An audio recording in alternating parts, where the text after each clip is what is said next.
Vous écoutez Réel, saison 2, épisode 4, une conversation avec Lucile Adzialilovic, scénariste, réalisatrice, monteuse et productrice.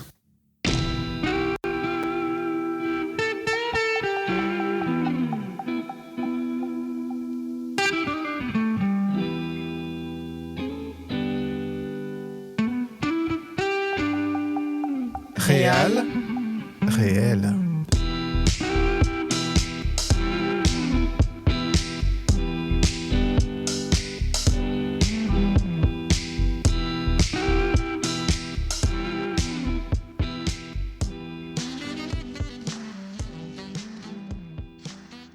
Avant de laisser place à ma conversation avec Lucile Adzialilovic, je tenais à vous donner quelques clés de compréhension sur son parcours. Lucile Adzialilovic naît à Lyon, mais grandit ensuite au Maroc. Après une licence d'histoire de l'art, puis des études de cinéma à l'IDEC, ancien nom de la FEMIS, Lucile Adzialilovic crée avec Gaspard Noé les cinémas de la zone, avec lesquels ils produisent le moyen-métrage La bouche de Jean-Pierre, qu'elle réalise en 1996, et qui est sélectionné à un certain regard au Festival de Cannes. En 2004, elle écrit et réalise son premier long-métrage, Innocence, avec Marion Cotillard, prix du meilleur premier film au Festival de San Sebastian, prix du meilleur film et de la meilleure photo au Festival de Stockholm. Puis, près de 10 ans après, elle réalise son second long-métrage, en 2014, Évolution, coécrit avec Alonte Cavaite, prix spécial du jury et prix de la meilleure photo au Festival de San Sebastian, prix de la meilleure réalisatrice au Festival de Dublin. En 2020, elle réalise son troisième long-métrage, Earwig, coécrit avec Geoff Cox, prix spécial du jury au Festival de San Sebastian. Elle a également réalisé plusieurs autres courts-métrages, Good Boys, Nectar et Denatura. Par ailleurs, elle participe à l'écriture de différents films, dont Hunter the Void de Gaspard Noé. Son quatrième long-métrage, La Tour de Glace, où elle retrouve Marion Cotillard près de 20 ans après leur première collaboration, a été développé lors de la sélection annuelle du Groupe Ouest et est sorti en salle l'année dernière. Présenté au Festival international du film de Berlin, il y remporte l'Ours d'argent de la meilleure contribution artistique. Ces quelques clés de compréhension vous ayant été communiquées, je vous invite désormais à découvrir ma conversation avec Lucile Adzialilovic. Bonne écoute! Bonjour et bienvenue dans Réel, saison 2, épisode 4. Et pour cet épisode, j'ai aujourd'hui une invitée exceptionnelle que j'ai l'honneur et le plaisir de recevoir. J'ai nommé Lucile Adzialilovic. Bonjour Lucile. Bonjour, merci pour l'invitation. Merci à toi d'être venue dans cette émission pour nous parler de mise en scène aujourd'hui. Alors pour commencer, est-ce que tu pourrais te présenter en fait et nous parler un petit peu de ton parcours de cinéaste jusqu'ici, s'il te plaît? Oui, alors j'ai commencé à faire des films à la fin des années 90. J'avais fait une école de cinéma qui s'appelait l'IDEC, qui est devenue la FEMIS après. Et quand je suis sortie de cette école, à ce moment-là, j'ai rencontré Gaspard Noé, avec lequel on a fondé une maison de production qu'on a appelée les Cinémas de la Zone. Pas vraiment pour devenir vraiment des producteurs, mais pour produire nos premiers films, surtout nos films courts, voilà. Et avec cette boîte, entre autres, j'ai produit et réalisé un moyen-métrage qui s'appelle La bouche de Jean-Pierre. Donc ça, c'était ce que je considère comme mon premier film. Il faisait 50 minutes à peu près. Ensuite, après, j'ai fait des longs métrages à partir du début des années 2000. Donc en 2004, j'ai fait mon premier long métrage qui s'appelle Innocence, que j'ai pas produit parce qu'à ce moment-là, on a bien compris avec Gaspard qu'on n'était pas des producteurs. Donc voilà, j'ai fait ce premier film, ensuite un autre. Alors après, j'ai eu une petite traversée du désert, comme on dit. J'ai mis 10 ans à faire le deuxième long métrage qui s'appelle Évolution. Et ensuite, ça s'est un petit peu accéléré. J'ai fait un film en anglais, produit par surtout les Anglais, qui s'appelle Earwig, ce qui veut dire perce-oreille. Et j'ai fait un film qui est sorti en France en septembre dernier, qui s'appelle La Tour de Glace. Voilà, c'est ça. Et sur lesquels on va revenir, évidemment. Alors on a une tradition dans cette émission, Lucile, tu ne le sais probablement pas, mais c'est de s'échauffer en faisant un petit portrait de toi en 10 questions, auxquelles tu réponds le plus spontanément possible, sans trop répondre. Ok. Si tu étais, Lucile, une actrice ou un acteur? Ah ouais, quelle question. Parce que est-ce que ce serait un acteur que j'admire ou un acteur ou une actrice qui me ressemble ou que je crois me ressembler? Je sais pas. Si j'étais un acteur, j'aimerais être un très bon acteur, et pourquoi pas un homme plutôt qu'une femme. Allez, j'aimerais être Auguste Dil, que j'admire beaucoup. Voilà. Excellent choix. Tu étais une compositrice ou un compositeur de musique de film? Mika Levy, parce qu'elle a fait des choses magnifiques. Ouais. Que j'adore. Un livre que tu aimerais adapter? Un autre que ceux que tu as déjà adapté, peut-être? Ah oui, il y a beaucoup de livres que j'aimerais adapter. J'adorerais adapter des romans de Philippe Cadic. Malheureusement, je pense qu'ils sont probablement tous déjà pas adaptés, justement en plus. C'est ça qui est triste, mais je pense que la plupart de ces livres, il y a des options dessus ou les droits sont achetés par les Américains. Et c'est bien dommage parce qu'il y en a quelques-uns qui sont extraordinaires, quoi. Si tu étais une salle de cinéma, tu serais laquelle? J'ai envie de dire peut-être une de ces très belles salles de cinéma qui aujourd'hui n'existe plus, qui était à Casablanca, qui est la ville dans laquelle j'ai grandi et qui est une des salles dans laquelle j'ai découvert les premières fois, des films par moi-même. Je pense que cette salle s'appelait l'ABC. Il y en avait quelques-unes, mais voilà, c'était des salles avec un balcon. C'était des très très grandes salles et très belles, un peu de style art déco. Ah, génial. Et voilà, et qui ont disparu, hélas. Des belles salles qui nous manquent maintenant, c'est vrai. Si tu étais un pays étranger dans lequel tu aimerais tourner un film? J'aimerais tourner un film en Bosnie-Herzégovine. Alors, 5 autres questions. Quel est le film qui t'a le plus choqué? Peut-être, je dirais, le premier film qui m'a choqué, vraiment, c'est un film que j'ai vu à l'adolescence, qui est écrit et chuchotement de Bergman. Voilà, ça, là, vraiment, j'étais choquée. Pour public averti, effectivement. Celui qui t'a le plus fait pleurer? Le tombeau des Lucioles. Comme beaucoup de monde, je crois. Oui, je ne suis pas très originale, mais vraiment, non, mais c'est la première fois qu'on me le cite, d'ailleurs, je suis étonné. Ah oui. Ton principal défaut, Lucille? J'en ai beaucoup, alors je sais pas, le principal, peut-être d'être trop introverti. Quel est ton état d'esprit actuel? Plutôt serein. C'est une bonne chose. Et ta devise favorite, si tu en as une? J'ai pas de devise, mais qu'est-ce que ça serait? Ça serait... Ah oui, on pourrait dire la mission est trop importante pour être compromise.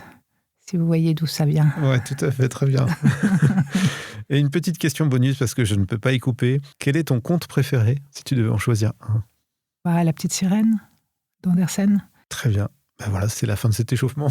Pas de l'émission, heureusement. On va passer à des questions un peu plus générales. Lucille, à quel moment est-ce que tu t'es dit « j'ai envie de devenir réalisatrice » Est-ce que ça a été une vocation pour toi ou est-ce que c'est quelque chose qui est venu plus tard?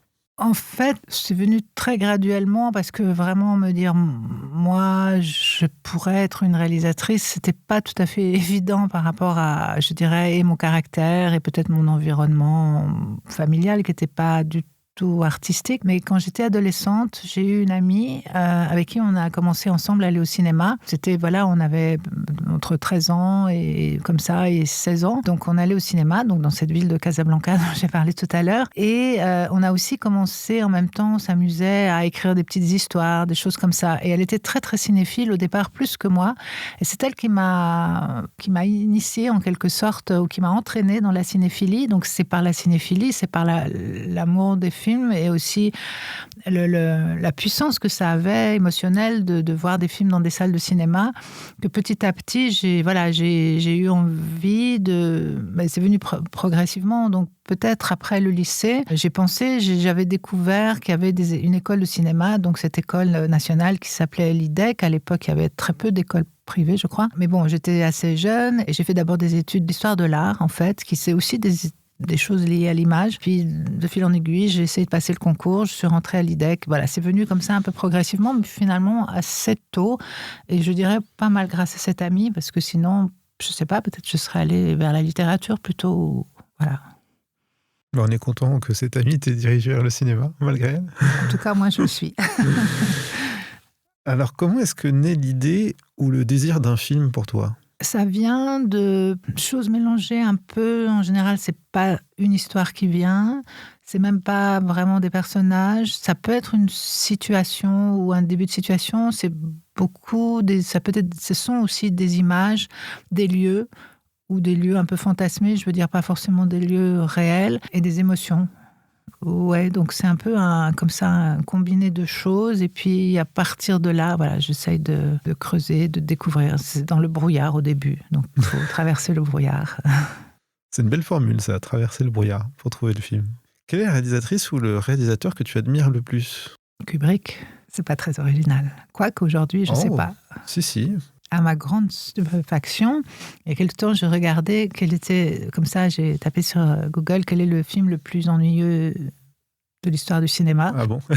Qu'est-ce qui est sorti? 2001. Ah bon? Waouh, là, j'étais vraiment choquée. Ah, je suis scié, ouais. Ouais, donc, je sais pas, je trouve ça fou, quoi. Peut-être pour les jeunes générations, parce que c'est vrai que... En fait, il y a ce problème de concentration, d'attention, et maintenant, il faut que tout aille tellement vite et soit explicite et soit déjà presque pré-mâché. Enfin, c'est assez fou, ça. C'est vrai, moi je montrais des extraits dans un TD de réalisation à des étudiants que j'encadre, en cinéma, hein, et je leur montrais l'ouverture de Solaris de Tarkovsky. Ça dure 7 minutes. Il y en a qui en pouvaient plus, quoi. Ils me disaient, ah, mais c'est trop long, c'est chiant. Je dis, mais c'est 7 minutes de film, quoi. Enfin, c'est fou, ouais, je sais. C'est un vrai problème de l'époque, quoi. En fait, c'est très, très inquiétant. Je trouve aussi. Alors, quelles sont tes sources d'inspiration, de manière générale? Ça peut être beaucoup de choses, mais je pense que quand même, ça vient souvent des histoires, en fait, qui ne sont pas forcément en termes d'histoire, parce que ça peut être lié aux ambiances, mais c'est beaucoup de choses que j'ai lues et dans lesquelles il y a des motifs, si ce n'est vraiment les histoires forcément qui m'inspirent. Et effectivement, il y a les contes, et Andersen en particulier, je trouve très très riche et très complexe, et voilà, et très très inspirant souvent. Mais aussi, je pense, les choses aussi pas mal, beaucoup que j'ai lues, enfin non, même jusqu'à aujourd'hui, mais en tout cas, la science-fiction, le fantastique. J'ai lu beaucoup de romans de science-fiction et fantastique, surtout... quand j'étais plus jeune. Mais voilà, il n'y a pas que ça. Mais en tout cas, je me rends compte que la littérature, souvent, une source d'inspiration, quitte après à m'en éloigner complètement et tout ça. Mais voilà, ça me donne une espèce de base, quoi. Et après, ça peut être des lieux. Ouais. Très bien. On va reparler des lieux plus tard, parce que c'est quelque chose qui est très important dans ton cinéma, je trouve, les décors et les lieux. Mais d'abord, quel est ton rapport aux autres formes d'art? Parce que tu me disais que tu avais fait des études d'histoire de l'art, et je voulais savoir si des autres formes d'art que le cinéma t'inspiraient. Je pense sûrement la peinture et la photo, mais la peinture, finalement, beaucoup. Oui, effectivement, j'ai fait des études d'histoire de l'art un peu, j'allais dire pas par défaut, mais parce que ça m'attirait, mais en attendant un peu de vraiment savoir qu'est-ce que je pouvais faire, et puis aussi d'aller à l'université, ça rassurait mes parents. Mais je m'aperçois que oui, ça m'intéresse beaucoup, les images, en fait, de regarder des images, et j'ai eu la chance à la fac d'avoir des très très bons professeurs, notamment Daniel Arras, qui nous apprenait à lire les images, à lire les tableaux, en fait. Et ça, c'était génial. Et je pense que ça, en fait, ça m'a servi pour le cinéma, ou ça m'a nourri pour le cinéma, quoi. Donc oui, en premier lieu, je dirais la peinture, éventuellement la photo. Très bien. Alors, je vais te poser une question extrêmement difficile. Comment est-ce que tu définirais ton univers? Onirique, j'imagine. Mental, peut-être. Ouais. Je me rends compte, oui, que... Ça me paraît bien correspondre, en effet. C'est à peu près ça, quoi. Alors, une autre question difficile, après on aura passé le pire, mais selon toi, comment se définit le style d'un cinéaste? Et ça, c'est plus dur à dire. Je dirais par son découpage, par ses cadrages, par le rythme de son montage. C'est la mise en scène, quoi. Et comment est-ce que tu définirais le tien de style, du coup? Je sais pas, ça c'est difficile en fait de se définir soi-même peut-être, parce que c'est pas comme si c'était des choses que je me mets comme but, quoi. Enfin, je pense que ça vient malgré moi ou un peu inconsciemment. Après, il y a à la fois un côté peut-être minimaliste, peut-être contemplatif, peut-être, j'espère, oui, ou pictural, voilà, je sais pas. Mais c'est pas quelque chose que je me dis, tiens, c'est parce qu'on me le demande, alors je réfléchis, mais c'est pas... C'est pas conscient, quoi. C'est pas tout à fait conscient, et je n'essaye pas d'analyser vraiment ce que je fais. C'est peut-être mieux comme ça, d'ailleurs, parce que si on suranalyse, après, on répète les mêmes choses. Oui, je crois, ouais. Et quel est ton rapport aux références? En quoi est-ce qu'elles ont pu construire ou construisent ton identité de réalisatrice? Je pense que j'ai été très, très marquée par certains films, particulièrement quand j'étais jeune, évidemment, quand j'étais adolescente, que j'ai commencé à aller voir des films, mais même pas que adolescente, même des films que j'ai pu voir dans l'enfance. J'en ai pas vu tant que ça quand j'étais vraiment enfant, et après, voilà, je continue je vois beaucoup de films, finalement. Enfin, en tout cas, il y a des périodes où j'en vois beaucoup. J'ai pas des références très conscientes quand je fais des films. Parfois, si, il y a pour des choses très précises, presque techniques, ou je vais aller regarder dans un film ou un autre, mais je me dis pas que je fais des films inspirés par. Parfois, si, il y a pour des choses très précises, presque techniques, ou je vais aller regarder dans un film ou un autre, mais je me dis pas que je fais des films inspirés par. Après, je peux voir, voir des choses qui ressortent malgré moi, encore une fois que le film est fait, quoi. Mais c'était tout à fait la question. C'était ton rapport aux références, savoir si c'était plus ou moins conscient chez toi ou pas. Oui, non, ça l'est pas vraiment, mais après, j'en suis consciente quand je vois les films, ou des fois, les gens me le disent, et je me dis, ah bah oui, c'est fou, et je m'en suis pas rendu compte, ouais. Une question qui concerne ta carrière, puisqu'entre tes longs métrages, tu es revenu plusieurs fois au court métrage, avec Nectar notamment et Denatura. Est-ce que c'était une volonté de ta part de changer de format comme ça, de réexplorer le format court ? Enfin, franchement, j'ai vraiment pas fait beaucoup de courts-métrages, et peut-être j'aurais dû, surtout dans cette période entre Innocence et Évolution, où beaucoup d'années sont passées. Je pensais tout le temps que j'allais faire un film 6 mois après, et puis non, voilà. Et en fait, quand j'ai fait Nectar, à un moment, je me suis dit, mais c'est pas possible, il faut faire un film, quoi. Je n'arrivais pas à monter, à trouver, que mes producteurs, on n'arrivait pas à trouver des financements pour mes films.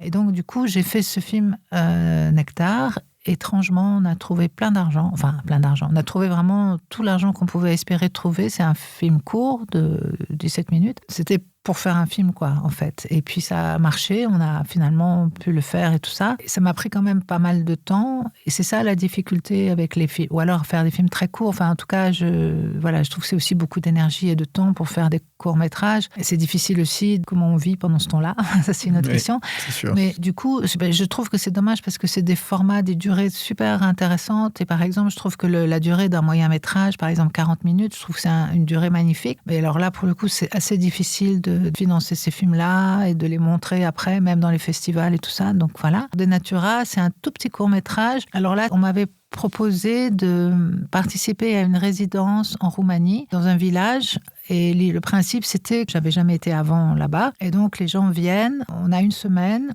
et il y a quelqu'un, un chef-op cadreur, et puis il y a quelqu'un qui prend le son, et on a droit à un monteur. Et du coup, c'était un film improvisé, en fait. Et c'était un peu l'occasion qui a fait le larron, comme on dit. Il n'y a pas de mauvaise occasion pour faire un film. Hein. C'était voilà, difficile. C'est ça. Non, mais du coup, quand je l'ai fait, et c'était là, pour le coup, c'était quand même rapide. C'est un film vraiment très court, et en plus, qui n'était pas à peine préparé, en fait. Il y avait un lieu, c'était ce village, et puis il fallait trouver quelque chose. Donc c'est très simple. Et je me suis dit, effectivement, pourquoi je ne fais pas ça une fois par an? Oui. C'est un bon mantra, ça. Faire un film court, simple, une fois par an. Pourquoi pas? Ouais. Mais justement, on va parler de l'attente. Et comment est-ce que tu gères l'attente entre deux projets? Comme on sait que c'est une frustration de ne pas pouvoir exercer son métier tout le temps. Et tu l'as vécu particulièrement longtemps entre Innocence et Évolution. Oui. Effectivement, c'est très... Alors ça a été la période très, très difficile. J'ai eu 2 projets, dont l'un, finalement, est devenu un film, c'est Évolution. Et l'autre, c'est pas fait. C'est assez désespérant. Bon, j'ai un moment, on se dit, on fera plus jamais de film, quoi. Et, je sais pas, en même temps, il y a peut-être un fond d'optimisme ou surtout un truc obsessionnel, je suppose, qui fait qu'on on garde ce désir absolument envers, un peu contre toute... c'est pas rationnel peut-être de vouloir faire un film, et surtout peut-être un film comme Évolution en l'occurrence. Mais après, c'est de travailler un peu sur les projets des autres, de pas rester tout seul dans son coin, quoi. En tout cas, d'essayer de travailler sur d'autres choses. Et après, j'ai pas écrit, j'ai pas fait de court-métrage pendant ces 10 années. Enfin, si, j'ai fait finalement Nectar, mais j'ai pas écrit de livre, j'ai pas eu une autre activité artistique, malheureusement. Mais voilà, j'ai travaillé sur d'autres projets, et j'ai travaillé sur les projets des autres, et ça aide, quoi. C'est important, en fait. Et puis ça permet de rester dans un mouvement aussi. Oui, peut-être. voilà, de pas s'isoler, et puis de quand même travailler sur un projet des autres. C'est créatif aussi, donc c'est super aussi, quoi. Bien sûr. Alors, est-ce que tu peux nous décrire un moment de mise en scène qui t'a marqué dans un film? Oui. Alors, j'ai pensé, en fait, aussi parce que... il pourrait y avoir plein de choses, mais j'ai pensé, parce que je les ai vus, ou revu récemment, j'ai pensé au plan séquence au début du film de Béla Tarr, Satan Tango. Si je ne me trompe pas, c'est dans celui-là, bien sûr, qui a ce plan très long. En fait, on est dans un bar. Et puis, il y a un homme donc il y a des clients comme ça, plus ou moins sous, ou plus ou moins en fin de soirée.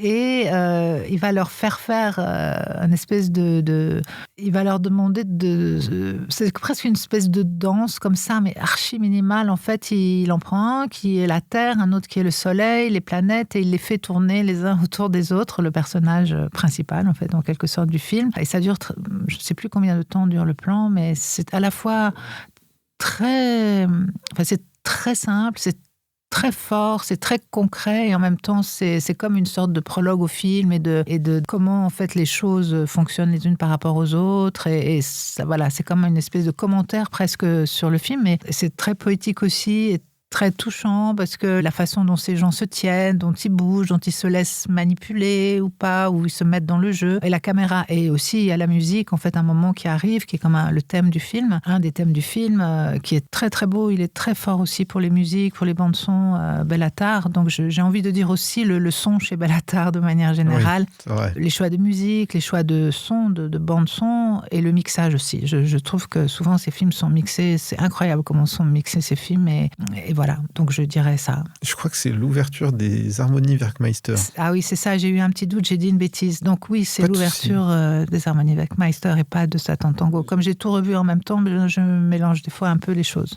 Les films se ressemblent un petit peu, je trouve aussi. Ça aide pas. Oui. C'est toujours bien de parler de Béla Tarr. On n'en parle pas assez, je trouve. C'est un cinéma qui est extrêmement beau, précis. C'est incroyable, c'est très très fort, ouais.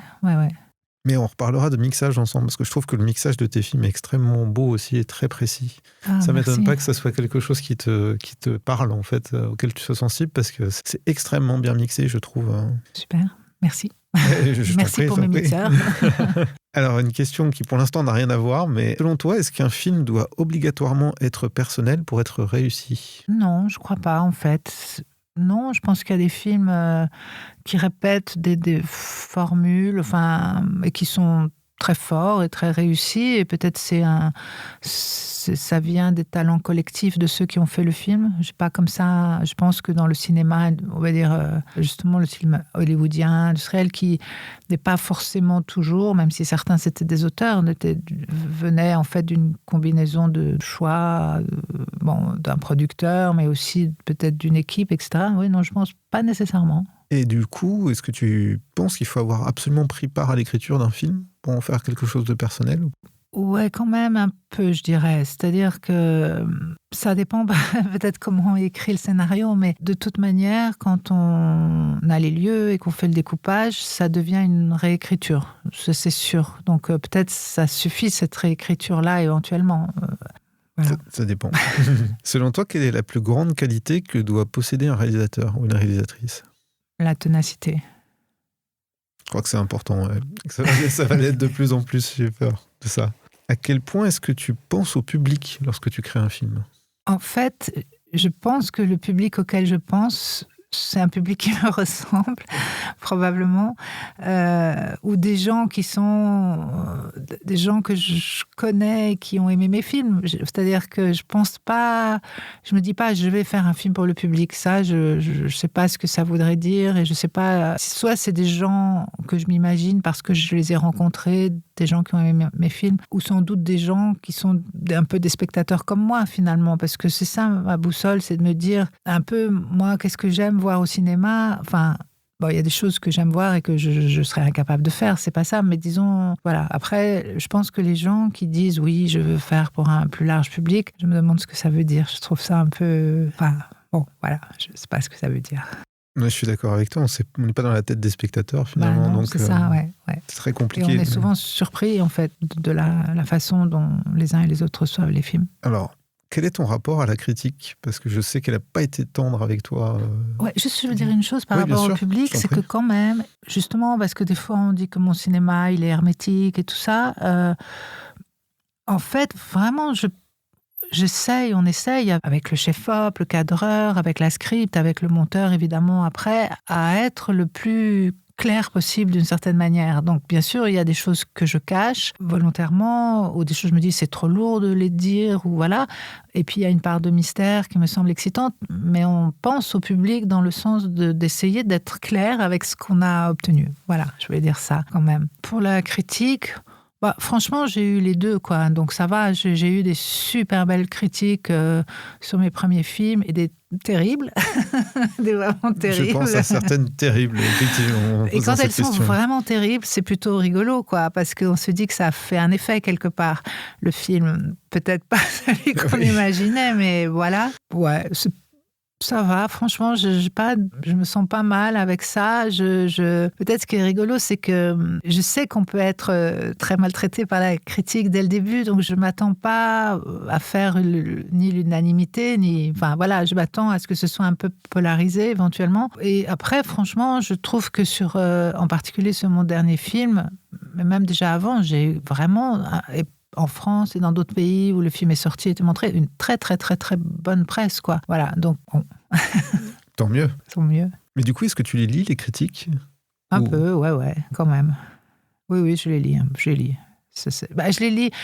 Après, je lis surtout au début parce que c'est pour voir comment les gens ils ont perçu le film, quoi, en fait. Alors, je les lis pas des fois jusqu'au bout, mais après, il y a des mauvaises critiques qui sont vraiment intéressantes et il y a des bonnes qui le sont pas nécessairement à lire puisque ça voilà, mais si je lis les critiques comme maintenant, et peut-être ça je devrais pas vraiment le faire, lire ce que les gens écrivent sur les réseaux sociaux parce que là c'est autre chose. C'est autre chose, mais je sais pas, c'est un peu instructif. En tout cas, c'est instructif, je sais pas, sur ma pratique du cinéma, parce que la vie de, entre guillemets, n'importe qui, je sais pas si ça peut avoir une vraie valeur, pour son travail, mais de même que même les critiques, il y a toutes sortes de critiques ou de journalistes, parce que des vrais critiques, il y en a finalement pas tant que ça, quoi, des gens capables d'analyser les choses. C'est pour ça, quand c'est bon ou mauvais, mais que c'est bien vu, enfin, c'est intéressant. Voilà, il n'y en a pas tant que ça, c'est vrai. Quelle est ton étape préférée de la création d'un film ? J'aime beaucoup en fait, le scénario, quand je travaille avec quelqu'un d'autre, c'est très jouissif, en fait. Ouais, le scénario écrit à quatre mains, ça, je trouve c'est... Bon, après, il y a toujours des moments de doute et difficiles quand on écrit un projet, mais ça, j'aime beaucoup. Et puis, j'aime beaucoup les repérages, parce que ça donne plein d'idées, en fait. C'est très excitant, des choses sont possibles. Alors, des fois, on ne trouve pas du tout, mais souvent, on trouve des choses excitantes. Donc, j'aime beaucoup les repérages. Et puis le casting aussi. Cette partie-là de la préparation, je la trouve... c'est excitant. Tout d'un coup, ça s'incarne, ça donne des idées qu'on n'aurait pas, des directions. Donc, ouais. Alors, question... très ouverte. Est-ce que tu as rencontré des difficultés liées au fait d'être une femme dans cette industrie ? Alors, je me suis pas dit ça. Je me suis dit, quand j'avais des difficultés, par exemple, pour arriver à faire financer mes films, je me suis dit que c'était parce que j'étais comme j'étais et pas parce que j'étais une femme. Peut-être que ça a joué aussi, sans doute. En tout cas, toutes ces dernières années, des études semblent, ou en tout cas, ça semble être le cas, mais j'en avais pas conscience avant qu'on me fasse remarquer qu'étant une femme, c'était peut-être plus difficile, et je veux bien le croire, mais comme ça, personnellement, c'est pas tout à fait ça que je me suis dit. Par contre, quand j'ai fait Innocence, qui est un film dont les personnages principaux sont des petites filles, où il y a que un casting de petites filles quasiment. Bon, il y a 2 comédiennes adultes qui étaient Marion Cotillard et Hélène Fougerolles. Elles avaient des rôles secondaires. J'ai eu l'impression que les gens regardaient le film comme si j'avais filmé, je sais pas, que c'était sans valeur filmer des petites filles, quoi, que c'était pas digne d'intérêt, ou qu'on pouvait pas s'identifier à ces petites filles, comme si j'avais filmé des petits poulets, quoi. Parfois. Donc là, peut-être il y a quelque chose de vaguement misogyne, quand même. Vaguement misogyne. Oui. Voilà, peut-être quand même. Oui, parce que c'est un peu extrême quand même d'aller dire que c'est pas intéressant de filmer des petites filles. En tout cas, les gens l'ont pas dit aussi directement, mais il y avait un truc. Mais c'était sous-entendu. En tout cas, c'était un manque d'intérêt qui, je pense, vient aussi du fait que c'était des petites filles à l'écran et que ça parlait pas du tout à tout le monde. Voilà. Après, ça peut ne pas parler à tout le monde, c'est normal, mais bon, j'ai l'impression qu'il y avait un truc quand même. Alors, selon toi, quel est le plus grand défi auquel vont devoir faire face les réalisateurs dans l'avenir ? Tout à l'heure, on a parlé du problème d'attention des spectateurs. Et ça, je pense que c'est un énorme... Je commence vraiment à en prendre vraiment conscience. Enfin, je pense que c'est... Et je pense que c'est pas que... Je peux toujours me dire, oui, peut-être que, par exemple, mes propres films, mais je vois sur d'autres films, je pense que maintenant, les gens sont tellement habitués à scroller sur leur téléphone, mais vraiment, ça a l'air un peu cliché de dire ça, mais il y a un vrai problème d'attention. Et du coup, il faut que ça bouge, que ça avance. Je pense qu'on perd de la profondeur, on perd de la profondeur et quelque chose de plus riche et de plus complexe. Et ça, je pense que c'est un très gros défi pour les temps qui viennent. C'est vrai qu'on se dit qu'on va tous devoir réaliser des films de maximum 2 minutes. Et pas un plan séquence de 2 minutes, surtout attention. Pas, oui, il faut qu'il y ait du montage. Voilà, mais bon, après, il y en a d'autres, évidemment. Je pense que la culture est de moins en moins valorisée, même dans un pays comme la France qui continue quand même, quand on voit par rapport à d'autres lieux, quoi, et que il va y avoir il y a un problème de financement qui arrive, et puis déjà pas mal de temps, mais qui a l'air de devenir encore plus complexe, quoi, encore plus compliqué, ouais. Alors, on a une question signature dans ce podcast qui est la question du démon, Lucille. Le démon va te poser la question. En tant que réalisatrice, quelle est ta pire peur ? Ah ouais, j'ai peur de faire des mauvais choix sur le tournage. J'ai peur de pas savoir diriger bien un acteur. J'ai peur de pas bien savoir placer la caméra. Voilà, quoi. C'est bien, c'est très concret. Ah oui, c'est très concret. Ah oui, c'est très concret. Ouais. Oui, c'est les problèmes concrets. Je pense que les problèmes de logique, un peu... Ouais, tout à fait. Alors on va parler un petit peu plus d'écriture maintenant. Quel est ton rapport à l'écriture de manière générale, Lucille ? Est-ce que c'est quelque chose de douloureux ou plutôt d'évident et de facile pour toi ? En fait, ce qui est facile, c'est au début, c'est-à-dire c'est de produire de la matière, on va dire. Et ce qui est difficile pour moi, c'est de la structurer. Donc, je me suis rendu compte de ma difficulté à faire ça, et peut-être aussi c'est la façon par laquelle je passe ou la méthode, mais enfin au fur et à mesure j'arrivais un peu à cerner des méthodes, mais c'était évident sur Révolution que j'ai écrit longtemps toute seule. En tout cas, j'ai fait plusieurs versions et finalement je me suis aperçue que j'avais vraiment besoin de travailler avec quelqu'un. Et en fait, depuis ce moment-là, j'ai travaillé avec 2 scénaristes, soit l'un soit l'autre, Alante Cavaité sur Révolution, Jeff Cox sur Heroic, sur la Tour de Glace. Et ça, du coup, ça, c'est très, comme je disais tout à l'heure, en fait, c'est très plaisant, en fait, de travailler à 2. Ça peut être très ludique et c'est se plonger dans un univers, dans des personnages. Donc, c'est pas toujours facile, mais c'est quand même très plaisant. Et puis, c'est encore des moments difficiles. C'est pas douloureux, ouais. Ça peut être difficile d'arriver à mettre en forme les choses. Et voilà. Mais c'est des moments qui me plaît beaucoup, en fait. Sans doute parce que, encore, c'est possible, il y a le temps, etc. quoi. Oui, on n'a pas encore les contraintes budgétaires. Voilà, c'est ça, ouais. Après, il est temps de se les poser, mais oui, le plus tard possible. Il ne faut pas le faire trop vite, quoi. Enfin, bon, il faut être peut-être un tout petit peu conscient en gros, de où on va, mais... Oui, quand même, c'est bien. Est-ce que tu te souviens de l'image originelle de tes films ? C'est facile, La bouche de Jean-Pierre, c'était vraiment le gros plan de La bouche de Jean-Pierre, qui n'est pas dans le film, en fait. C'est resté en titre, mais là, comme La gueule du loup, quoi. Comme Innocence, c'est une adaptation d'une nouvelle de Wedekind. Je dirais, c'est le lieu qui était décrit dans le roman de Wedekind, qui était cette école dans un parc, comme ça, isolé du monde, voilà. Donc, c'était ce lieu, en fait. Oui, après Évolution, je me souviens, c'était l'hôpital, c'était un enfant avec une perfusion, peut-être, quelque chose qui rentrait dans son corps, quoi. Heroic, c'est un roman que j'ai adapté, donc c'était plein d'images. Vraiment, c'était très, très riche. Donc là, c'est dur de dire, bon, peut-être l'oreille du personnage principal. Et puis la tour de glace, sans doute, la Reine des Neiges, quoi. L'image d'une Reine des Neiges, quoi, que je me suis imaginée d'une certaine façon, voilà. La neige, filmer la neige, ouais. Non, dans Heroic, bien sûr, non. L'image, en fait, qui était à l'origine, enfin, en tout cas, c'est pour ça que j'ai voulu le faire, le film, c'était voir ce que c'était une petite fille avec des dents de glace. C'est vrai que c'est pas banal. C'était ça, voilà. Après, la surprise, c'est que c'était... Ah ouais, c'est juste ça, mais bon.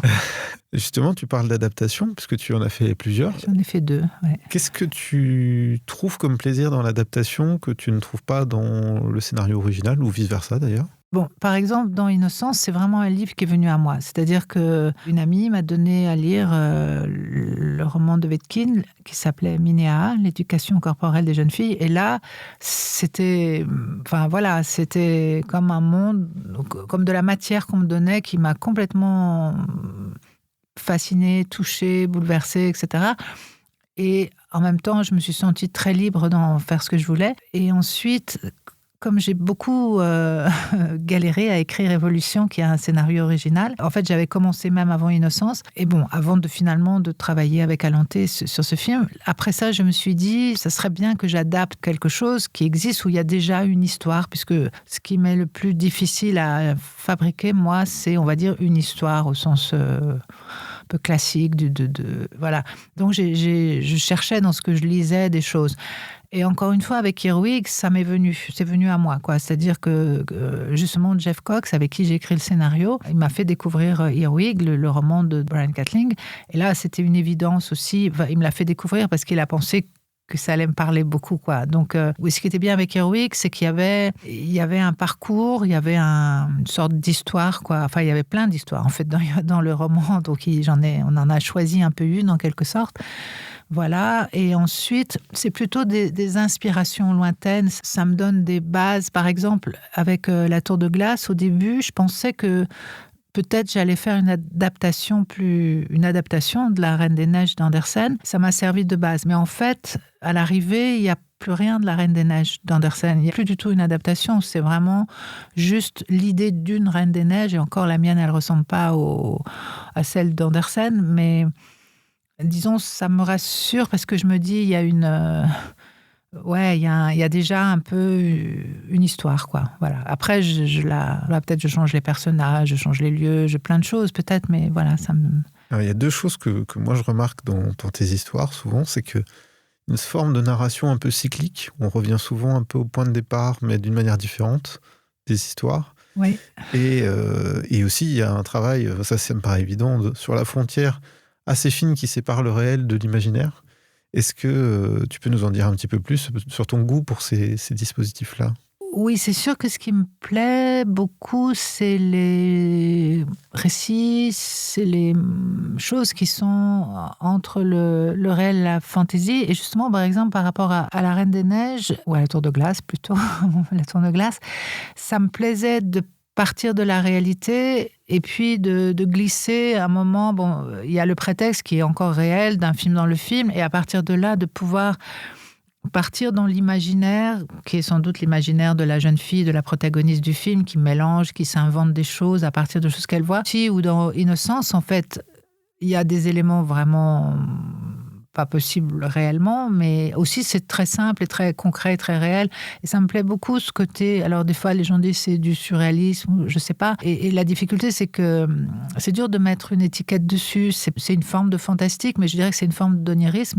Et en effet, ce qui me plaît, c'est quand les deux sont mélangés et que c'est tellement mélangé ou intriqué sur la frontière qu'on ne sait plus de quel côté on est. Ça me plaît beaucoup. C'est quelque chose de mental en fait, je trouve, et une forme d'abstraction peut-être dans cette frontière, quoi. Voilà. Ah, complètement, que j'adore en plus. Et justement, ça recoupe un peu avec ce goût du mystère dont tu parlais. J'ai l'impression que tu laisses en fait de grande place pour l'interprétation des spectateurs, tout en faisant en sorte qu'elle se dérobe un peu sous leurs pieds, je trouve.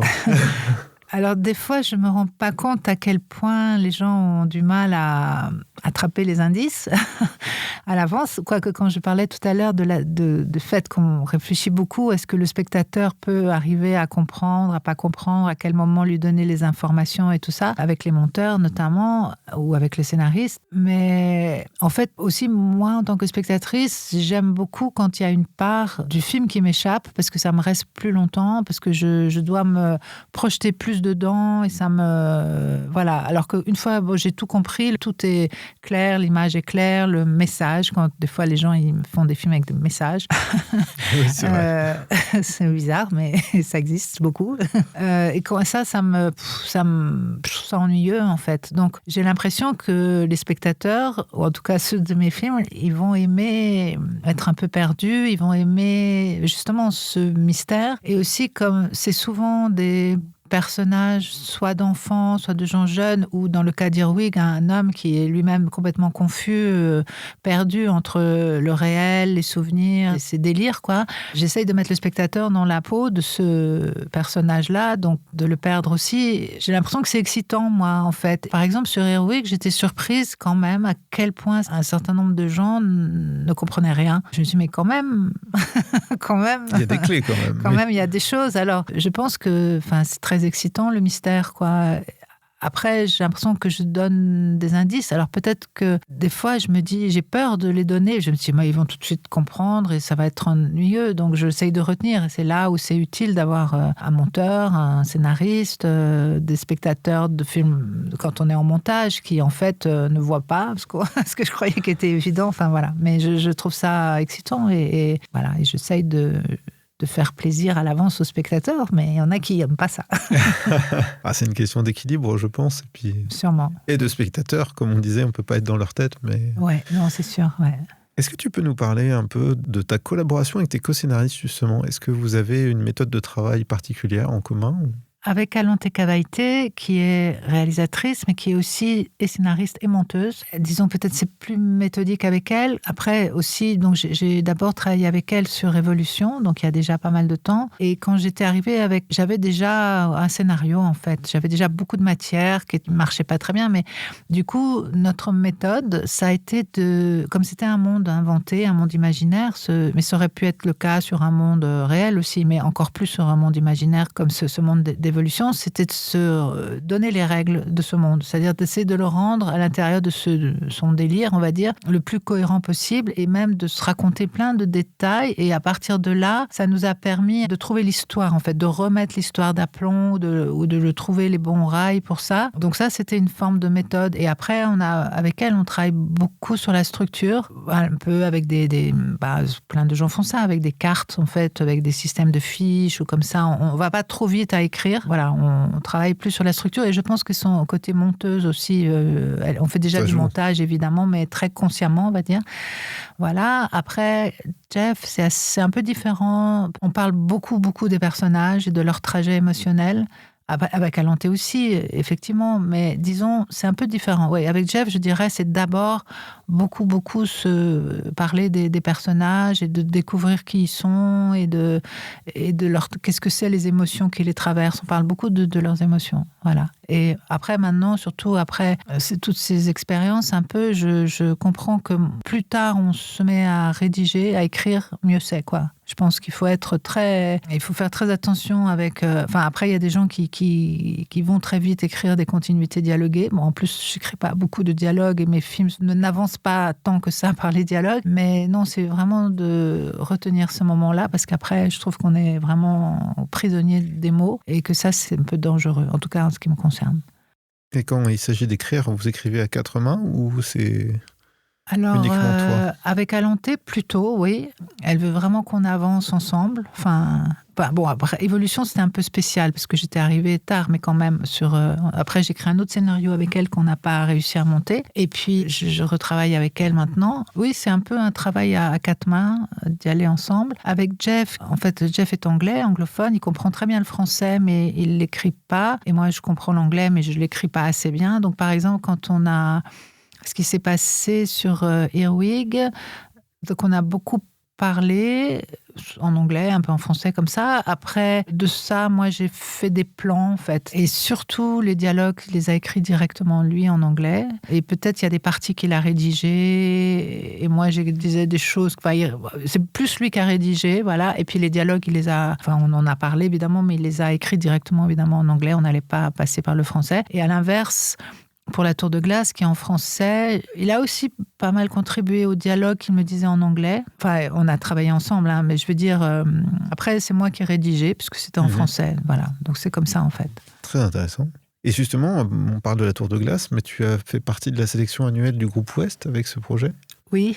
Tu peux nous parler un peu de ce qu'a apporté dans cette écriture, cette résidence, le fait de faire cette résidence? Alors, en fait, le principe, c'était de venir à un moment le plus tôt possible dans la genèse du projet. J'ai postulé avec, je ne sais plus combien de... À l'époque, ils demandaient quelque chose d'écrit, parce que maintenant, ils ne demandent même pas de l'écrit, ils demandent, je crois, ce qu'ils appellent un raconte-moi, c'est-à-dire qu'on raconte quelque chose verbalement, oralement. Voilà, c'était vraiment un premier jet de peut-être 3 pages ou je me souviens plus, quelque chose comme ça. Donc c'était vraiment très très très embryonnaire le tout début. Et en fait, moi j'ai fait une école de cinéma, mais on nous a jamais, on va dire, appris ou cherché à nous apprendre ou nous donner des méthodes pour écrire un scénario. C'est un peu bizarre. Je pense que c'est vraiment pas comme ça à la FEMIS, mais à l'IDEC, c'était comme s'il fallait pas nous formater ou quoi. Voilà. Dans le groupe Ouest, le principe c'était de nous proposer, parce qu'ils sont pas non plus rigides et bêtes quoi du tout, mais ils nous proposent des outils de dramaturgie en fait, qui sont des choses, je pense, relativement classiques. Mais moi, j'avais jamais lu de livre de comment écrire un scénario ou sur la dramaturgie, et personne m'avait appris des choses là-dessus. Je me méfiais de ça. Je pensais que c'était un peu... que ça, c'était un autre truc qui te formate, je sais pas quoi. Mais du coup, c'était très intéressant. Donc, c'était très tôt. Donc, après, la chose qui était intéressant, et leur système, c'est aussi que c'est assez collectif. Donc, on lit les projets des autres, on fait des commentaires sur les projets des autres. Ce qui est bien et pas bien, parce que tous les avis, quand même, ne se valent pas. Et puis, quand tu es un peu au tout début, où il y a des moments où tu peux être très fragile, très dans le doute, donc ça peut être à double tranchant. Mais quand même, en gros, moi, j'ai trouvé ça très intéressant, mais alors j'avais beaucoup de mal parce qu'en fait, j'ai l'impression, en tout cas pour moi, les outils qu'ils proposaient sont plus des outils d'analyse que des outils pour fabriquer les choses, quoi. Ça marchait pas, quoi. Mon cerveau, il savait pas quoi faire de leurs outils, quoi. Donc il y a eu des moments comme ça compliqués, mais j'étais très contente qu'on m'ait parlé de ça et éventuellement je peux m'en servir ou pas. Enfin, j'étais avec des gens qui s'en emparaient très très bien de ces outils-là, mais voilà, moi mon cerveau il marchait pas tout à fait comme ça. Ou quand on me dit c'est quoi la question du film. Voilà, peut-être j'étais à un moment trop embryonnaire encore, voilà. Mais en tout cas, ça m'a poussé à travailler et à réfléchir à des méthodes de travail et c'était bien. Et à la fin, c'est sur une année, il y a quelques rencontres comme ça et on a des retours entre les sessions et ça m'a permis de faire pas un premier scénario, mais en tout cas d'avoir déjà une vue d'ensemble. Une vue d'ensemble de vers quoi j'allais, ouais. On parlait des réécritures de films, beaucoup, notamment quand tu parles d'évolution. Comment est-ce qu'on affronte ces réécritures, qu'elles soient voulues ou demandées par des commissions, sans perdre le désir initial du film ? Effectivement, ça a été une très grosse question avec Évolution, parce que, en fait, les gens comprenaient pas. Moi, je comprenais pas ce qu'ils comprenaient pas. Ou avec Alenté, des fois, on se disait, mais... Et en fait, je pense que les gens attendaient une sorte d'explication, que tout d'un coup, justement, le mystère soit levé, qu'il y ait une explication rationnelle à ça, ou alors peut-être se dire, parce que c'était une récit de science-fiction, on va dire, peut-être d'attendre que ce soit une métaphore sur la société ou comme ça. Et c'était pas du tout ça, et on avait bien conscience avec Alenté en particulier, qu'on ne pouvait pas donner une explication. Il y a combien de films où, à la fin, dans les films fantastiques en particulier, on essaye de donner une explication et c'est tellement... Mais c'est terrible. Et c'est très terrible, voilà. Donc, on s'est dit, oui, il ne faut surtout pas faire ça. Donc ça, c'était se battre contre cette espèce de demande, en fait, tout en essayant de donner quelque chose, puisqu'on n'arrivait pas à le faire financer. Donc, ce qu'on a plutôt fait, finalement, on s'est retrouvé à développer cet univers, à donner plus de matière, comme pour faire mieux, comprendre la loi interne de ce monde plutôt qu'une explication. Il n'y avait pas d'explication possible parce que le film, c'était les angoisses d'un enfant extériorisé. Donc c'était irrationnel, quoi. Pourquoi on leur met un truc dans le ventre? Ces petits garçons, ça n'a pas de raison, quoi. C'est du délire, quoi. Donc voilà. Donc ça, c'était difficile, en fait, en effet. Et après, j'ai pas tellement... Ce qui est difficile, en fait, c'est que ce sont des films qui sont avec peu de dialogue, et je vois bien que les gens, notamment dans les commissions, qui ont beaucoup de scénarios à lire, ils lisent un peu en travers, ils cherchent les dialogues, tout ce qui n'est pas le dialogue, ou des grosses actions, on va dire, ça passe, ça lasse, alors que moi, c'est absolument ce qui n'est pas... Enfin, voilà, tous les détails sont importants, en fait, c'est ça qui raconte l'histoire, donc voilà, c'est se battre, c'est comment arriver à rendre clair pour des lecteurs qui vont pas lire avec une attention énorme, parce que je leur jette pas la pierre, hein, je comprends dans quelle situation ils sont, mais voilà, donc c'est ça qui est difficile, ouais. Mais c'est dommage. Et Ouais. ça aborde, enfin, ça me permet d'aborder quelque chose, c'est que tu as un univers cinématographique qui est très visuel, très riche, avec un soin très particulier qui est apporté à l'image et au décor. Et je me demandais comment tu fais déjà exister à l'écrit ces choses-là. Ben, en fait, on met des indications. On n'essaye pas de faire des grandes descriptions, mais on fait des indications d'atmosphère, avec des objectifs, quoi. Des atmosphères, une couleur, des fois. Peut-être des atmosphères lumineuses, parce que je me dis, ça donne tout de suite, ça devrait évoquer quelque chose, ou des sons. Après, c'est pas forcément ce qu'on va avoir à l'arrivée, mais on met des indications comme ça, bien sûr. Ouais, ouais.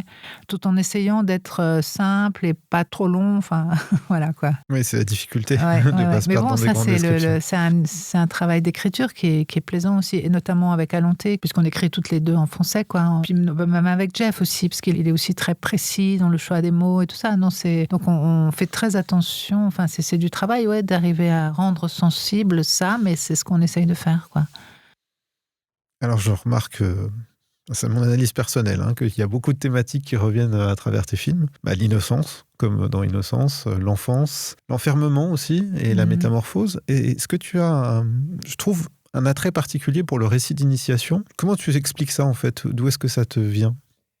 Alors franchement, je sais pas d'où ça me vient, mais c'est vrai que voilà, maintenant j'en ai conscience, parce que oui, je me rends compte que c'est toujours un peu les mêmes choses. C'est-à-dire, j'essaye d'aller par un autre côté de la montagne, mais en fait, c'est toujours autour de la même montagne que je tourne. Oui, je pense que aussi, c'est toujours finalement des contes, et des contes initiatiques, si on veut, des coming of age, comme on dit. Pas pour Earwig, c'est autre chose, mais ouais, je sais pas d'où ça vient, mais oui, c'est absolument des récits un peu initiatiques. Et peut-être, tout à l'heure, tu disais, oui, il y a une espèce de cycle de choses qui reviennent. Je pense que ça a à voir avec ça, en fait. C'est des rituels et des parcours initiatiques et des cycles.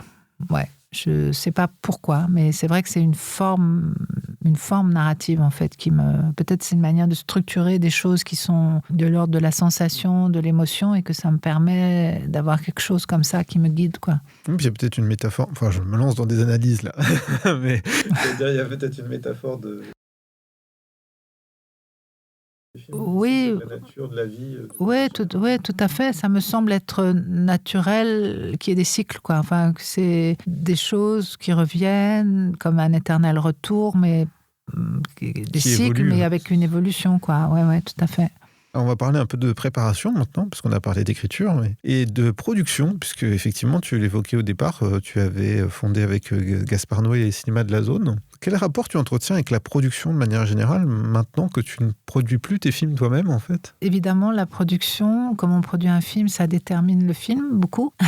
Donc, c'est une collaboration. Je pense que ce qui est important avec un producteur, bien sûr, c'est son regard, son désir, tout d'un coup, qu'il va avoir sur des fois des choses encore très embryonnaires. Alors, comme j'ai fait quelques films, ça peut être le type de cinéma que je fais, quoi. C'est plus facile peut-être qu'au début. Quoiqu'au début, c'était pas si difficile. Comme j'avais moi-même produit mon premier film, on va dire, j'avais déjà quelque chose à montrer. Et peut-être j'aurais pas pu convaincre des gens à l'époque pour faire La Bouche de Jean-Pierre. Et après, ayant fait La Bouche de Jean-Pierre, ça a eu un petit succès, on va dire, comme ça, dans la profession, et ça m'a permis de trouver un producteur pour Innocence. Et ce que je cherche, c'est, oui, bien sûr, la confiance, un rapport d'égalité d'une certaine manière, et après, des gens capables de prendre des décisions. Enfin, ça paraît un peu bizarre de dire ça, mais Ah non, c'est pas si évident, c'est pas je toujours trouve. si simple. Par exemple, peut-être de dire, on peut pas trouver, au lieu de dire réécrivez pour essayer de convaincre de nouveau les mêmes commissions, peut-être de dire d'avoir peut-être la clarté, si ça en est une, et souvent quand même c'est plutôt ça qu'ils font d'ailleurs, de dire on trouvera jamais plus que tant, donc il faut essayer que ça rentre dedans, peut-être il faut écrire autrement, mais pas pour convaincre plus de gens, mais juste pour rentrer dans un budget. Et après, c'est d'être à la fois proche et loin, c'est-à-dire de de pas se mêler de mise en scène. Ouais, voilà, c'est... Après, j'ai toujours eu des bons rapports avec mes producteurs, ça s'est bien passé. J'ai chaque fois eu un producteur différent, mais pas parce que ça s'est mal passé. Peut-être chaque fois, ils ont eu des films difficiles à financer et que peut-être c'était pas forcément prêt à y aller une deuxième fois sur un projet difficile. Par exemple, je pense à Sylvie Piala qui a produit finalement Évolution, alors que j'avais développé ça avec le producteur d'Innocence qui n'arrivait pas à le financer. Donc après, finalement, Sylvie l'a fait et j'avais proposé Earwig, mais elle voyait pas comment le produire. Donc je suis allée voir quelqu'un d'autre parce que j'avais envie vraiment de faire Earwig, etc. Voilà, mais j'attends qu'ils me disent tout. Enfin, pas tout, je veux dire, mais qu'ils me disent la vérité sur le budget. Il faut qu'on avance ensemble. Et en même temps, il se trouve la bonne distance. Enfin, c'est un peu des banalités que je dis, mais... Oh non, mais c'est bien de le rappeler tout ça, Voilà. parce que tous les producteurs n'ont pas la transparence non plus. Oui, il y a ça. Et puis, c'est important qu'ils donnent leur avis.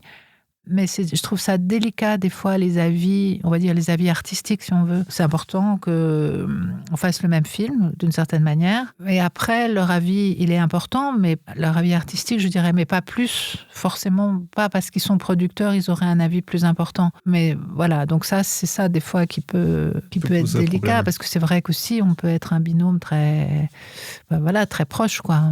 Tout à fait. De manière générale, comment est-ce que tu communiques tes intentions à ton équipe par rapport à ton découpage ? Est-ce qu'il est écrit ? Est-ce que tu fais des dessins ? Est-ce que tu fais des photos ? Je sais pas dessiner, je dessine pas bien du tout. Je sais pas trop dessiner, surtout pas en perspective. Mais je fais des petits gribouillis, mais ça c'est plutôt pour moi. Et je fais bien sûr des listes de plans. Après oui, quand on a les décors, j'essaye de faire des photos avec la focale pour moi aussi, et puis aussi pour montrer notamment au chef-op. C'est super quand on peut faire beaucoup de préparation avec le chef-op. C'était le cas avec Jonathan Rigbourg pour Earwig et pour La Tour de Glace, parce qu'il demande ça aussi, lui. Il aime beaucoup avoir préparé vraiment le film bien.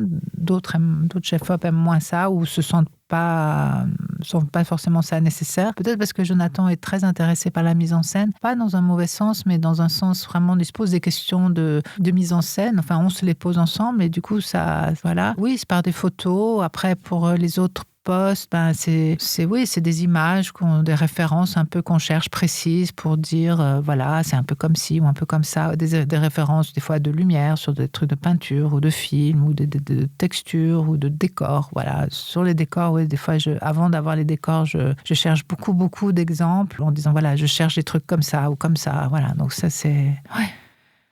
Et sur le son, plus spécifiquement, parce que je trouve que le travail du son est très important dans tes films. Ouais, c'est pas facile de parler du son, je trouve. C'est très subjectif, en fait. Disons qu'il y a des espèces peut-être de partis pris, c'est même aussi à l'image, il y a des partis pris, et donc au son, c'est par exemple surtout depuis Innocence, en fait, je me disais que je voulais pas de la musique de film. Dans Innocence, enfin, il y a un moment où il y a comme de la musique de film, mais sinon, c'est la musique, en plus dans Innocence, il y a de la musique dans l'histoire, donc elles écoutent de la musique, elles dansent sur la musique, il y avait déjà ces musiques-là, et après, je voulais vraiment qu'on utilise les sons de cet univers, donc c'est des univers clos, un peu fermé, un peu claustro, comme tu as dit tout à l'heure. Et du coup, c'est de se dire, on va sélectionner des sons qui vont représenter ce monde-là. On va en enlever d'autres. Et on travaille beaucoup sur le son. Et plus ça va, plus j'en ai eu conscience. Enfin, on en a vraiment pris conscience avec Ken Yasumoto, le monteur son sur Earwig.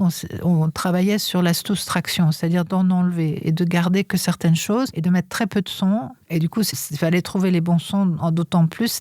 Voilà. Et il m'avait dit, parce qu'il a fait beaucoup de films, il est vraiment très très bon, Ken. Il m'a dit, mais c'est pas facile en fait quand il y en a le moins possible, parce que il faut d'autant plus qu'il soit juste. Enfin voilà. Ouais, donc sûr. On cherche un peu des fois à tâtons le type de sonorité, de son, mais on travaille sur, voilà, dans Earwig, c'était les bruits de la maison et de l'extérieur. C'est de se dire, on n'entend rien de l'extérieur, il n'y a pas de voisins, il n'y a pas de voiture, peut-être il y a juste l'église qui sonne et puis le train, parce que si c'était des sons narratifs. Et après, on a travaillé sur des résonances, des acoustiques, sur des prises de son. Enfin, moi, je ne sais pas dire, mais lui, il a cherché, on a cherché, tiens, si on prend le son tout près, ou comme si, voilà, donc en me posant des questions, on finit par trouver comme ça. Et au début, sur Innocent, je me souviens, je ne voulais pas du tout que les voix soient traitées comme en avant. J'aimais pas ça. Bon, là, ce n'est pas le cas sur les derniers films, mais je disais, oui, il faut que ça se mélange un peu plus, que ce soit au niveau des ambiances, enfin, voilà. Et effectivement, sur Innocent, c'était un peu Ce qui a été difficile pour moi, c'était que pour des raisons de production, on a fait ça en Angleterre, le son. Ils étaient très très bons, et le mixeur et les monteurs son, mais c'était difficile parce qu'ils avaient une autre façon de travailler le son, je trouvais. Moi, je voulais travailler des sons d'ambiance, des sons réels en fait. Ils étaient plus dans du sound design et c'était il y a déjà un peu longtemps, mais en plus de ça, on était encore en film, enfin pas sur le son, hein, mais mais du coup, c'était une approche assez différente. Après, sur Évolution, je travaillais avec une monteuse espagnole, c'était beaucoup plus comme nous, on travaillerait en France ou en Belgique. Et aussi, ce qui était chouette, c'est qu'on a... Elle, son principe, c'était un peu comme Ken, d'ailleurs, elle faisait un peu tout, c'est-à-dire elle s'occupait et des paroles, et aussi des...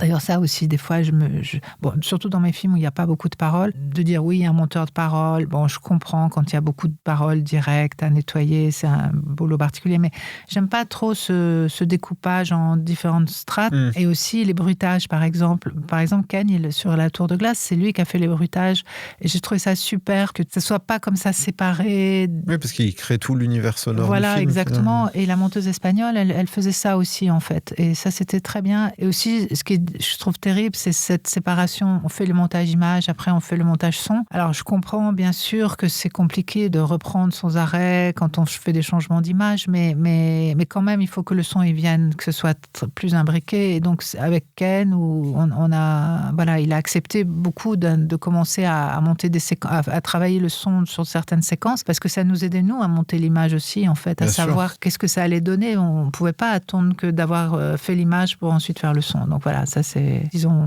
ça ce qu'on fait.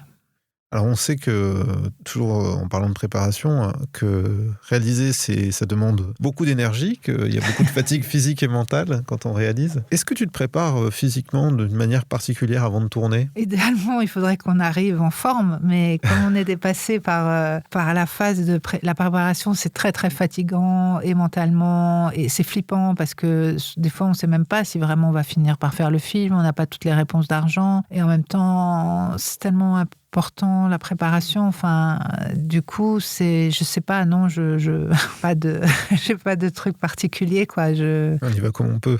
Je fais comme je peux, j'essaye de dormir assez quand même avant de plus pouvoir avoir le temps de dormir, c'est un peu, voilà. C'est déjà essentiel. Oui. On va parler de tournage, justement. Ah, d'accord, ok. Alors, je vais commencer par les effets spéciaux, parce qu'il y en a quand même dans tes films. Est-ce que tu préfères les effets physiques ou les effets numériques ? J'aime bien quand c'est concret, donc j'ai souvent eu recours aux effets numériques pour des choses qu'on ne pouvait pas faire sur le tournage. Déjà, même dans Innocence, des fois, de rajouter de la neige en arrière-plan. Voilà, il y avait des choses comme ça, ou d'effacer, on avait des papillons, bout de fil qu'on faisait bouger, donc effacer les fils, des trucs un peu techniques. Mais disons, oui, je préfère que ce soit fait devant la caméra, mais je ne suis pas une puriste non plus totalement de ça. Et puis, sur La Tour de Glace, on s'est même retrouvé à tourner une séquence sur fond vert, ce qui était très, très bizarre, j'ai trouvé, et difficile un peu pour les acteurs. Il y avait Marion qui a certainement beaucoup l'habitude de tourner sur des fonds verts. Et puis, il y avait Clara, dont c'était le premier film qui, elle... On n'avait jamais fait ça, mais sont toutes les deux très bien sorties. Mais moi, j'ai trouvé ça très, très difficile. J'avais besoin... Parce qu'en fait, je vois que pour moi, les lieux... C'est pour ça que j'aime beaucoup tourner dans les lieux réels et pas en studio. Après, ça coûte cher de toute façon de tourner en studio. Mais disons, si c'était un choix, de toute façon, les lieux réels, ça apporte une émotion, une ambiance. Et effectivement, le tourner sur fond vert, c'était bizarre, ouais. C'était difficile. Non, mais voilà, c'est effectivement d'en faire le plus possible sur le tournage, parce que pour tout le monde, en fait, parce que ça, le réel, le concret, les difficultés même que c'est de faire certains effets de tournage, c'est incomparable dans ce que ça produit émotionnellement, je pense. Je suis complètement d'accord avec toi. Je suis un grand amoureux des effets physiques, moi, donc... Ouais. Bon, après, effectivement, des fois, c'est plus facile de faire des effets numériques. Des fois, voilà. Après, moi, sur les effets numériques, c'est des fois beaucoup de retouches de décor, quoi. Oui, je dis pas qu'il faut c'est autre chose, quoi. Mais en fait, la neige, on l'a fait pour de vrai. La pluie, c'était beaucoup vrai, mais il y a un tout petit peu de rajout, enfin des choses comme ça. Et puis bon, effectivement, cette séquence en fond vert qui t'a traumatisé. Un peu, ouais. Et justement, puisqu'on parle des espaces et des lieux, je trouve qu'il y a quelque chose qui se dégage de tes films, c'est ton amour des espaces liminaires, c'est des espaces vides, un petit peu laissés vides en tout cas, mais aussi l'importance des lieux de manière générale. Est-ce que tu peux nous en parler de cette importance des lieux dans ton cinéma? Oui, je pense que souvent, c'est une chose qui vient... Alors, j'ai pas forcément les lieux que j'ai à l'arrivée, mais en tout cas, j'imagine des endroits, soit que j'ai vus en images ou dans des films, ou sur un tableau, ou sur une photo, ou que je me suis imaginé. Et c'est vrai que c'est souvent des personnages en soi, voilà, ou alors c'est une description dans un livre. Par exemple, dans Innocence, ça vient, enfin, cette école décrit ce lieu, en fait, que décrivait Vetkin, avec les souterrains, avec le train souterrain, le théâtre secret, ce parc, ces chemins, tout ça, voilà, je crois que c'est vraiment la première chose qui est venue. Et après, on a essayé de trouver ça, quoi. Enfin, on a trouvé des endroits qui pouvaient faire ça. Et effectivement, je trouve que c'est inspirant parce que ça crée des émotions, des sensations, ça donne des idées de narration même. C'est vraiment des lieux dans lesquels on imagine, du coup, ça nourrit les personnages, je trouve. Et puis ça donne vraiment des fois des idées qu'on n'aurait pas à trouver. Et par exemple, aussi sur Révolution, le film, il existe parce qu'il y a Lanzarote, parce qu'on a eu Lanzarote, on a tourné sur cette île aux Canaries, qui est une île volcanique avec ce sable noir. Moi, je n'avais pas pensé à une île volcanique avec du sable noir, mais quand j'ai vu ces photos de Lanzarote, c'était incroyable. Et ce village, en fait, j'avais pensé à un village blanc, parce qu'on avait pensé à un village méditerranéen ou un village d'Espagne, en fait, un peu comme dans Quien puede matar a un niño, en français ça s'appelle Les Révoltés de l'an 2000, où ça se passe, c'est une histoire d'horreur en plein soleil dans un village blanc. Donc voilà, j'avais cette idée-là du village blanc qu'on a trouvé un truc encore mieux, quoi. Voilà, effectivement, c'était un personnage vraiment en soi, et ça apportait tellement, tout d'un coup, on croyait à ce monde, en fait. Voilà, et donc ça permet vraiment, je trouve, d'ancrer les choses, quoi. Ouais, et après, c'est des ambiances de ville. Bon, dans Ehrwig, on a trouvé cet appartement qui n'était pas non plus comme j'avais imaginé dans le scénario, mais c'était encore mieux parce que c'était assez labyrinthique, parce qu'il y avait plusieurs niveaux. Parce que moi, j'avais pensé à un appartement, donc pas 2 étages, mais là, c'était comme une petite maison, même si on a l'impression d'un appartement. Et du coup, voilà, il y a des choses comme ça qui arrivent dans les repérages, qui sont sur les décors, sur les lieux, qui sont très inspirants et qui apportent beaucoup, quoi. Alors, ce qui caractérise tes films, c'est qu'ils ont une atmosphère unique, je trouve, qui leur appartient vraiment, et qui est vraiment une sorte de déréalisation aussi, c'est-à-dire qu'on ne sait pas trop dans quel espace-temps ni dans quel espace on se trouve, ce qui est une bonne chose, hein. Et quel est ton rapport, de manière générale, à la métaphore ? Je sais pas comment répondre à ça, en fait. C'est pas conscient comme ça, en fait. Ça marche pas en me disant je vais faire une métaphore de quelque chose. Si la métaphore, elle vient toute seule, quoi. Elle vient inconsciemment, quoi. Ah, c'est intéressant. Après, je vois ce que ça représente, enfin, ce que ça peut dire, quoi. Mais ouais, c'est comme ça, en fait. Mais c'est très intéressant de savoir que c'est pas conscient de base et que ça vient plus oui, nourrir. Après, je sais pas, un truc plus idiot, je sais pas, dans Innocence, oui, j'ai conscience que les papillons, c'est une métaphore, quoi, avec la chenille, mais ça, c'est un détail. Mais plus généralement, ouais, non, je sais pas. Alors, question très pragmatique. Comment est-ce que tu dors la veille de ton tournage ? Ah ouais, là, c'est un moment où c'est... D'abord, il y a tellement encore de trucs à faire la veille. La veille, ça fait très peur, quoi, parce que, voilà, rien n'est là. Enfin, pas rien n'est là, mais rien n'est prêt, rien ne semble prêt. Et du coup, c'est très stressant. Et puis, voilà, je dors pas beaucoup la veille du tournage, c'est clair. Est-ce que tu as des rituels ou des superstitions particulières avant le tournage ou pendant le tournage ? Ah oui, c'est marrant, on m'a déjà posé cette question, mais non, en fait, non, j'ai pas de... Juste aller en tournage. Ouais, juste essayer d'avoir une liste de plans et de prétendre que je vais savoir répondre aux questions et que je vais savoir m'en sortir. A priori, tu t'en sors quand même toujours, donc ça va. Grâce à une équipe aussi. Il y a toujours une question pragmatique. Qu'est-ce que tu amènes avec toi sur le plateau ? Est-ce que tu es du genre à faire un gros sac à dos comme si tu partais en randonnée et tu vas en tournage ? Ou est-ce qu'au contraire, tu voyages léger et tu te dis, je prends mon scénario et le reste, on verra ? Ouais, non, j'ai tendance à amener des tas de choses, je pense, mais peut-être je me dis, j'ai mon scénario, ou mon découpage, et puis comme je suis du siècle dernier, beaucoup sur papier, quoi, plus que numériquement, mais après je me dis, il faut que, j'ai peut-être ce petit accessoire, il faut que je l'amène, ils l'ont pas trouvé, ou un vêtement, voilà. Donc j'amène pas pour moi-même, mais en me disant, c'est sur le tournage, il va manquer ça et ça, il faut que peut-être j'ai ça chez moi, ou j'ai trouvé ça peut servir. Est-ce que tu as tendance à perdre les choses aussi, toi, sur le plateau, ou pas du complètement. tout? Je passe mon temps à perdre mon scénario. C'est ridicule, mais Parce que les réalisatrices et réalisateurs qui viennent ici me disent tout le temps, je perds tout sur mon plateau, à commencer par mon scénario. Totalement. Voilà, je suis comme les autres. Est-ce que tu préfères le premier ou le dernier jour de tournage? Ouais, c'est une bonne question. Je sais pas. Le premier jour, on se dit c'est trop tôt, on n'est pas prêt éventuellement, mais en même temps c'est soulageant parce que ça y est, on est dans l'action avec les autres. Je sais pas. Et le dernier jour, des fois, j'ai l'impression qu'on manque plus de temps sur le dernier jour, quoi. Oui, c'est le dernier jour et des fois, le plan de travail fait qu'il y a une chose importante qu'on tourne le dernier jour. Je me souviens notamment sur Évolution, le dernier jour, on a dû tourner des choses dans l'aquarium avec les bébés.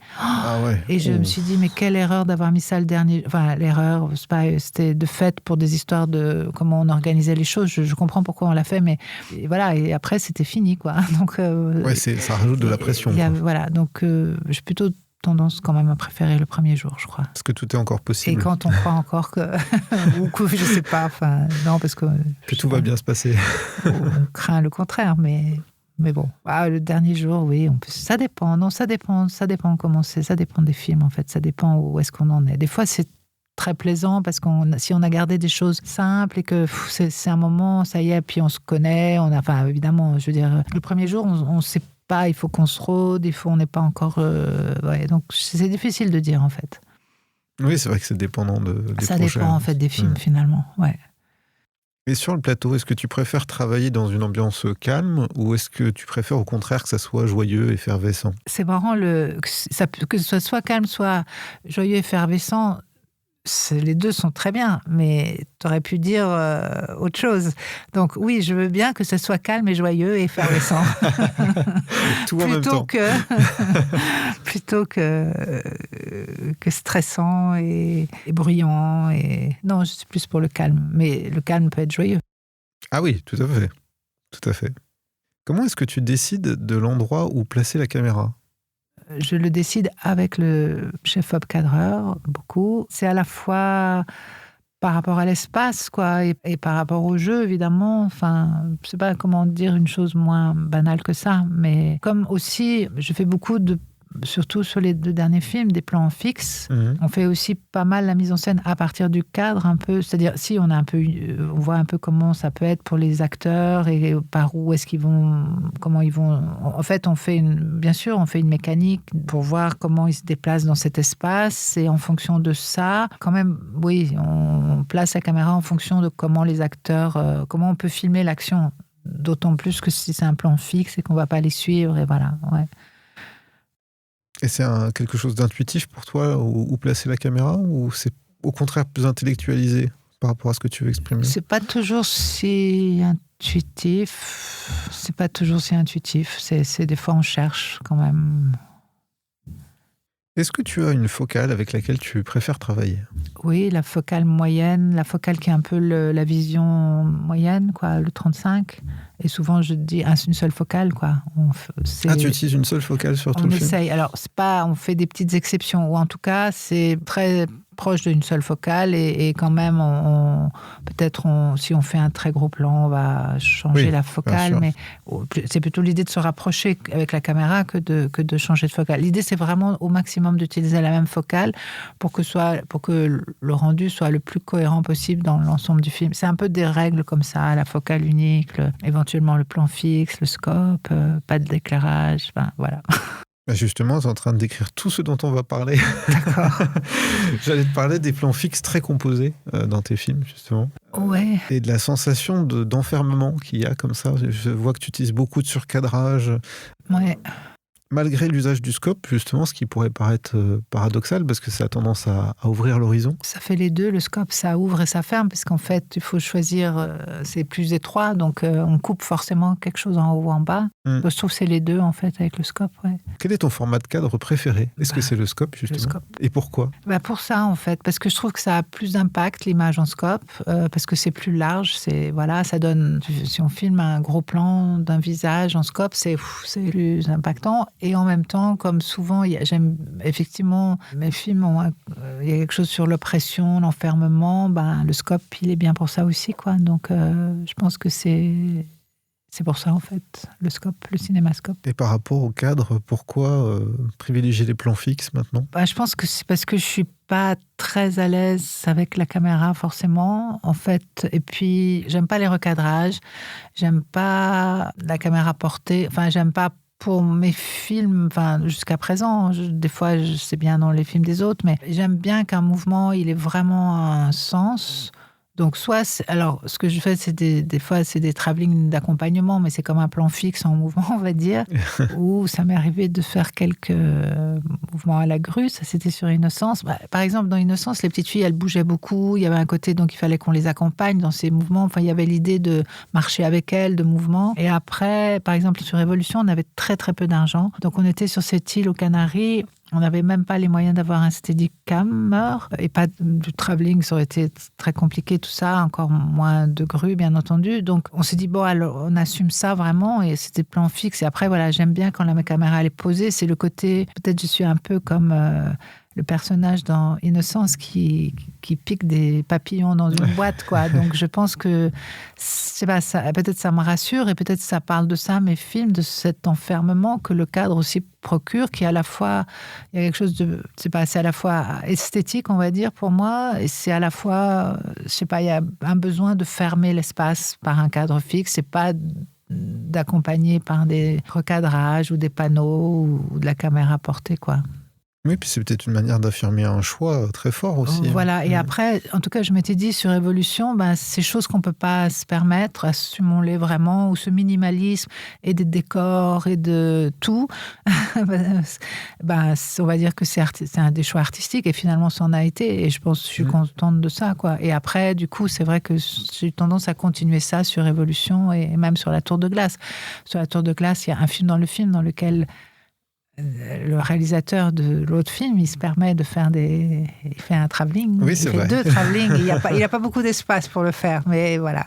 C'est ce que j'aime beaucoup, moi, notamment dans Évolution, justement, ce minimalisme, qui est très beau, qui contribue à la création de cet univers. Je pense qu'en fait, ça crée finalement, ça crée un univers, ça crée un état mental ou physique ou je sais pas quoi, ouais. Mais c'est vrai que tu évoquais La Tour de Glace, mais c'est pareil. On le voit presque peu, ce film, dans le film. Je veux dire, les dispositifs de film dans le film. Et c'est ça qui est intéressant. C'est que la frontière se brouille entre les deux. Oui, après, ça se brouille. Et d'ailleurs, c'est ça ce qu'on s'était dit avec Jonathan, qu'on ne voulait pas faire trop de différence. En fait, on a utilisé une focale anamorphique pour le film dans le film, parce qu'ils auraient fait ça, ceux de cette époque, mais on le sent pas beaucoup.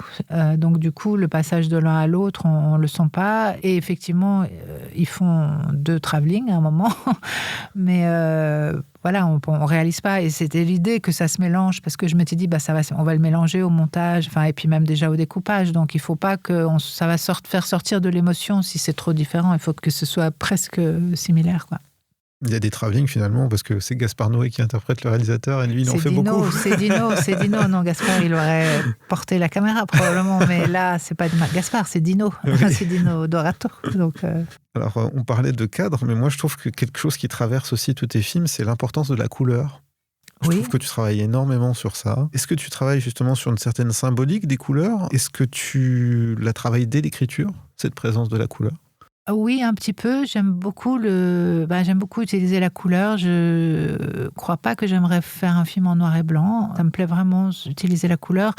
Après, au départ, c'est de définir des couleurs. Alors, des fois, il y a des choses qui viennent au scénario tout bête, comme, je sais pas, là, dans La bouche de Jean-Pierre, c'était le pull jaune de la petite fille et la chemise verte de Jean-Pierre. Et parce que jaune et vert, c'est ces oppositions de couleurs comme ça. Et je m'étais dit aussi que que ça serait bien que ce soit assez coloré, ce monde-là, même s'il est triste et ennuyeux et tout ça. Sur Évolution, sur Innocence, il y avait le blanc, ça c'était dans la nouvelle qu'elles étaient habillées en blanc, les petites filles. J'ai trouvé ça très fort, quoi, d'avoir un costume blanc, elles portent cet uniforme blanc. Et les couleurs des rubans, et le vert de la nature. Enfin, l'idée, c'était que ce soit vraiment coloré, en fait. Et sur Révolution, c'était un peu plus... Je ne sais pas si c'était venu dans le scénario, parce qu'il n'y avait pas le sable noir, mais après, dans le décor, effectivement, ce noir et blanc du décor, et que les femmes, elles n'étaient pas très colorées, parce que ça marcherait pas.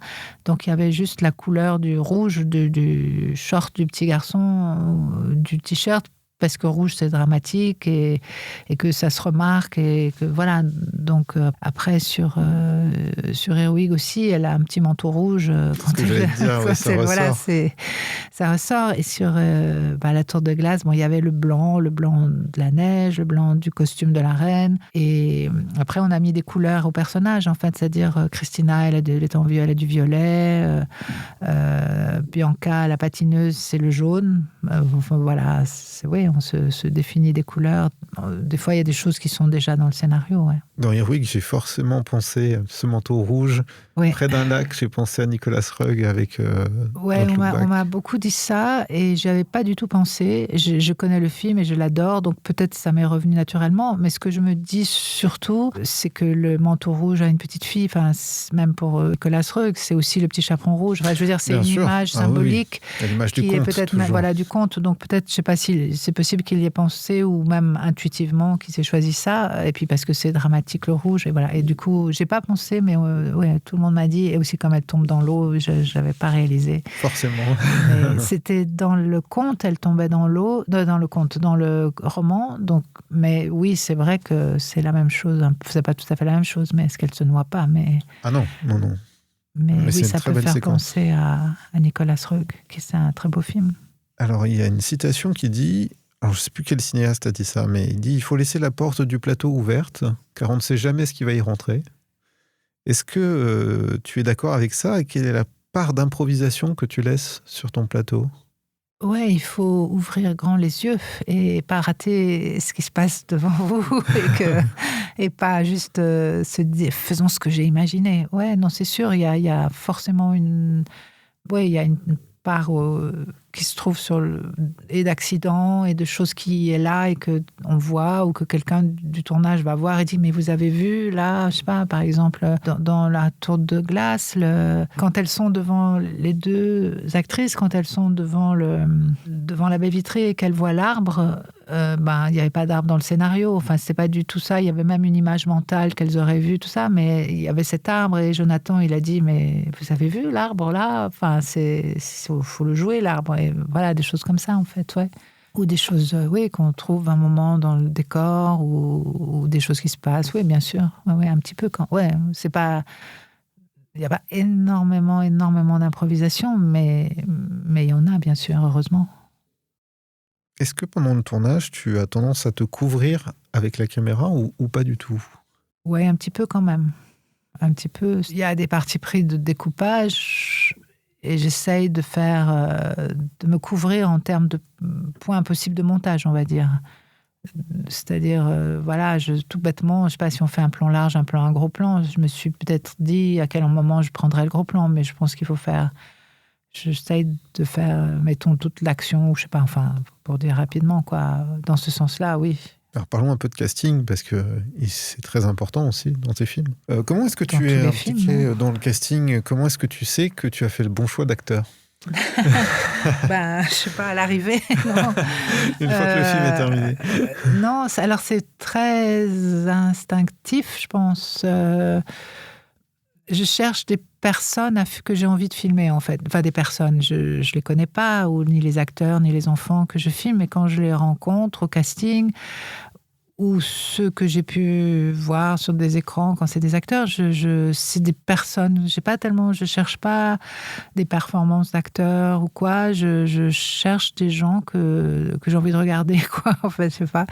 Après, je pense que j'ai un goût pour certains types de physique, de personnes, enfin, je veux dire, pas au terme vraiment des gens, enfin, mais de ce qu'un type de physique, voilà, va m'évoquer. Donc, j'en suis pas toujours consciente, mais inconsciemment, je vais vers ça, ou je m'en rends compte après coup, quoi, en fait, ou me fait remarquer.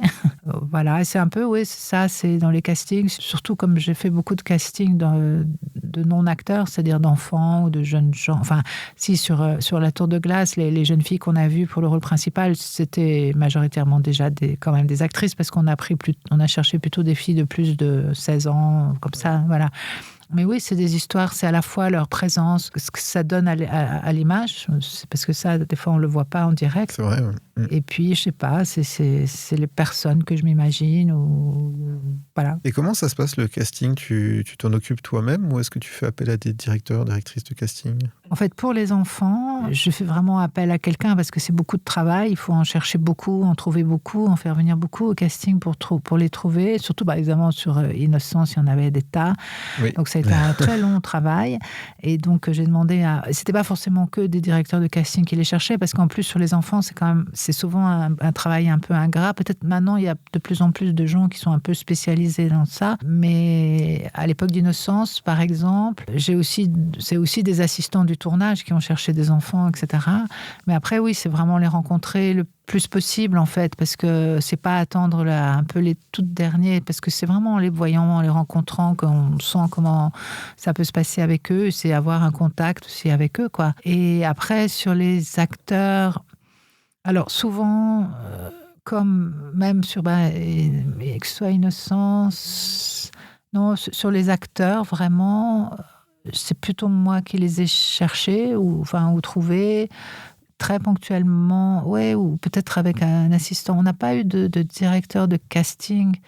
Enfin, en tout cas, sur Innocence, il y avait il y avait deux actrices. Je les ai, comme c'est des actrices déjà, c'était pas encore Marion n'était pas encore la star que c'était, mais elle avait déjà fait des films, tout ça, ou Hélène aussi. Donc, je les avais repérées dans des films. Donc, on leur a proposé, ça a fonctionné. Peut-être j'aurais eu des refus, j'aurais eu besoin de quelqu'un pour m'aider. Et après, Évolution, c'est pareil. J'avais trouvé les deux, la mère et l'infirmière, en fait.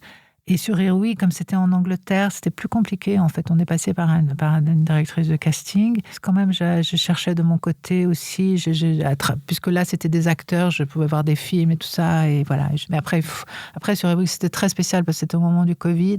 Ah oui. Et donc, ça a été un truc très, très, très particulier parce que Paul Hilton, qui fait le rôle principal, je ne vais pas tout raconter le processus, mais j'ai eu des acteurs que j'ai perdus et au dernier moment, il a fallu trouver quelqu'un. Et finalement, quand on a identifié Paul Hilton, qui était un acteur de théâtre et pas de cinéma, enfin, il a fait très peu de cinéma, donc je l'avais vu très peu sur un écran. Il était aux États-Unis, il jouait dans une pièce, donc je l'ai rencontré sur WhatsApp, quoi. C'était très bizarre. Ah oui. Et il a fallu que je me décide comme ça, et intuitivement, j'ai eu l'impression que c'était la bonne personne. Et après, j'ai pas pu le rencontrer parce qu'à ce moment-là est arrivé le confinement. Enfin, ça a été vraiment compliqué, ouais. Mais bon, disons, autant que possible, j'essaie de chercher moi, et après, je m'appuie sur des directeurs de casting. Sur La Tour de Glace, en fait, il y a une super... J'ai travaillé avec quelqu'un avec qui c'était vraiment très, très chouette. C'est elle qui a trouvé Clara. En fait, elle connaissait Clara Patini, d'ailleurs, qui est venue très tôt au casting. Mais après, comme c'était tellement tôt, je me disais, on va pas s'arrêter là, voilà. Donc, non, là, j'ai travaillé avec quelqu'un qui a amené qui a trouvé beaucoup de gens aussi. Mais Marion et Auguste deal, je les voulais eux, quoi. Puis j'ai eu la chance de les avoir. C'est super. Oui, oui, vraiment. Quant à Paul Hilton, c'est vrai que c'est fou. On se dirait pas qu'il a fait si peu de cinéma parce qu'il a une présence à l'écran qui est incroyable. En fait, c'est un homme de théâtre. Sa passion, c'est le théâtre. Je pense qu'il en a fait un peu. Il a fait quelques séries. Je pense qu'il a aussi fait pas mal de séries historiques, je pense anglaises, mais enfin pas mal, pas tant que ça. Mais sa passion, c'est le théâtre, quoi. Il fait du théâtre depuis toujours, je sais pas. Et c'est pour ça aussi qu'il a peut-être fait peu de cinéma, parce que c'est vraiment le théâtre qui lui plaît, quoi. Et justement, tu parlais de Marion Cotillard. Ouais. C'est un cas un peu particulier, puisque vous avez travaillé ensemble il y a presque 20 ans avant La Tour de Glace, et vous êtes retrouvés sur ce 4e film. Oui, sur Innocence la première fois, oui. Et ensuite sur La Tour de Glace, donc. Ouais. Oui, en fait, et du coup, ça a bien sûr aidé, le fait qu'on ait fait déjà un film ensemble. Ça a même bien aidé, ouais, je pense. Et qu'elle était heureuse de ce film aussi, bien sûr. Après, je ne l'ai pas revue quasiment pendant ces 20 années. Voilà, elle est devenue... elle est passée dans une autre... il s'est passé beaucoup de choses entre-temps. Il s'est passé beaucoup de choses entre-temps. Puis voilà, quand on préparait le film, je me disais, oui, quelqu'un comme Marion, ce serait idéal. Puis je me disais, pourquoi elle accepterait ce film-là? Enfin, je sais pas, j'étais pas tout à fait sûre. Et je l'ai rencontrée par hasard dans une projection. Et elle était très, très chaleureuse. Et elle est venue vers moi et tout ça. Et je me suis dit, mais pourquoi je m'empêcherais de lui proposer? Et puis voilà. Puis je lui ai proposé. Et donc il y a aussi des planètes s'alignent parce que c'est tombé, ça collait pour le planning, ça lui a plu. Puis je l'ai rencontré. Ce que j'aurais attendu encore avant d'oser lui proposer en me disant on n'aura pas de réponse, enfin des trucs que je m'étais raconté, mais en fait. Ça, les choses se sont bien faites. Finalement, facilement. Et après, c'était, je pense, comme elle savait dans quel type d'univers, peut-être quelque part elle allait rentrer, etc. Enfin, ça a été simple. Et puis elle était super, vraiment, quoi. Ça a été très, très simple sur le tournage, quoi. Ah, mais elle est incroyable dans le film. Hein, de toute façon. C'est déjà une actrice incroyable, mais là, je trouve je crois qu'elle est vraiment très, très bien dans le film et qu'elle voilà, et que Clara aussi Oui, le duo fonctionne très très bien. Voilà, tiens, en face de Marion. Complètement. Ce qui n'est pas peu faire. Ouais. Comment est-ce que tu diriges les acteurs? Est-ce que c'est quelque chose dont tu avais peur à tes débuts ou pas du tout? Alors, j'ai commencé dans La bouche de Jean-Pierre, le personnage principal, c'était une petite fille de 10 ans. Donc, c'est peut-être une manière aussi d'éviter la question des acteurs, d'avoir des enfants, je ne sais pas. Et puis, j'avais 2 acteurs super, qui étaient des gens qui avaient fait un peu de cinéma, mais surtout du théâtre, Denis Schröpfer et Michel Treillot. Et ils étaient super, super. Et je leur avais même demandé d'improviser un peu les dialogues. Ils étaient très à l'aise avec ça. Enfin, je ne sais pas s'ils étaient si à l'aise, mais ils l'ont fait comme ça, sans... Et j'ai trouvé pas très difficile de les diriger, en fait, parce que, je sais pas, ça s'est vraiment passé facilement. Mais quand même, c'est quand même un truc peut-être qui me faisait peur. J'ai eu conscience après coup que j'ai eu de la chance avec Michel et Denise de ce type-là d'acteurs, non pas que d'autres ne seraient pas bien. Après, Innocence, c'est tout un autre rapport de faire tourner des enfants. C'est pas l'impression de ce qui me plaisait. En fait, il y a une chose qui me plaisait pas trop a priori avec les acteurs, c'est s'ils avaient voulu me demander de leur parler de leur personnage, de tout un truc psychologique qui est pas ça que je cherche, quoi. Moi, ils peuvent se raconter ce qu'ils veulent. Moi, peut-être je me raconte des choses, mais je sais pas si c'est là-dessus qu'il faut partir pour travailler. Pour moi, c'est vraiment des présences physiques, enfin des présences visuelles, physiques. Je leur demande un peu aussi de faire moins. Voilà, peut-être d'être très neutre finalement ou très en retenue des choses. Effectivement, après ça dépend des acteurs. Sur Révolution, c'était assez différent entre Julie-Marie Parmentier qui fait la mère et Roxane Durand. Roxane Durand était assez jeune. En plus, elle a commencé à jouer, pas petite fille vraiment, mais adolescente. Elle a joué dans Le Ruban Blanc. Elle devait avoir 13 ou 14 ans. Et avec elle, c'était comme un peu encore avec des enfants. C'est-à-dire que c'était très ludique, c'était très immédiat aussi parce qu'on jouait avec le petit garçon. Elle avait beaucoup de scènes avec le petit garçon, donc c'était pas sur...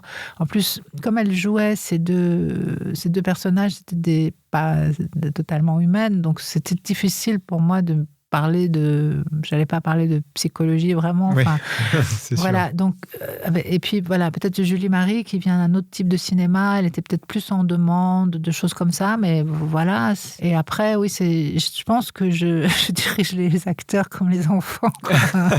Enfin, plus ou moins, quoi. Ouais.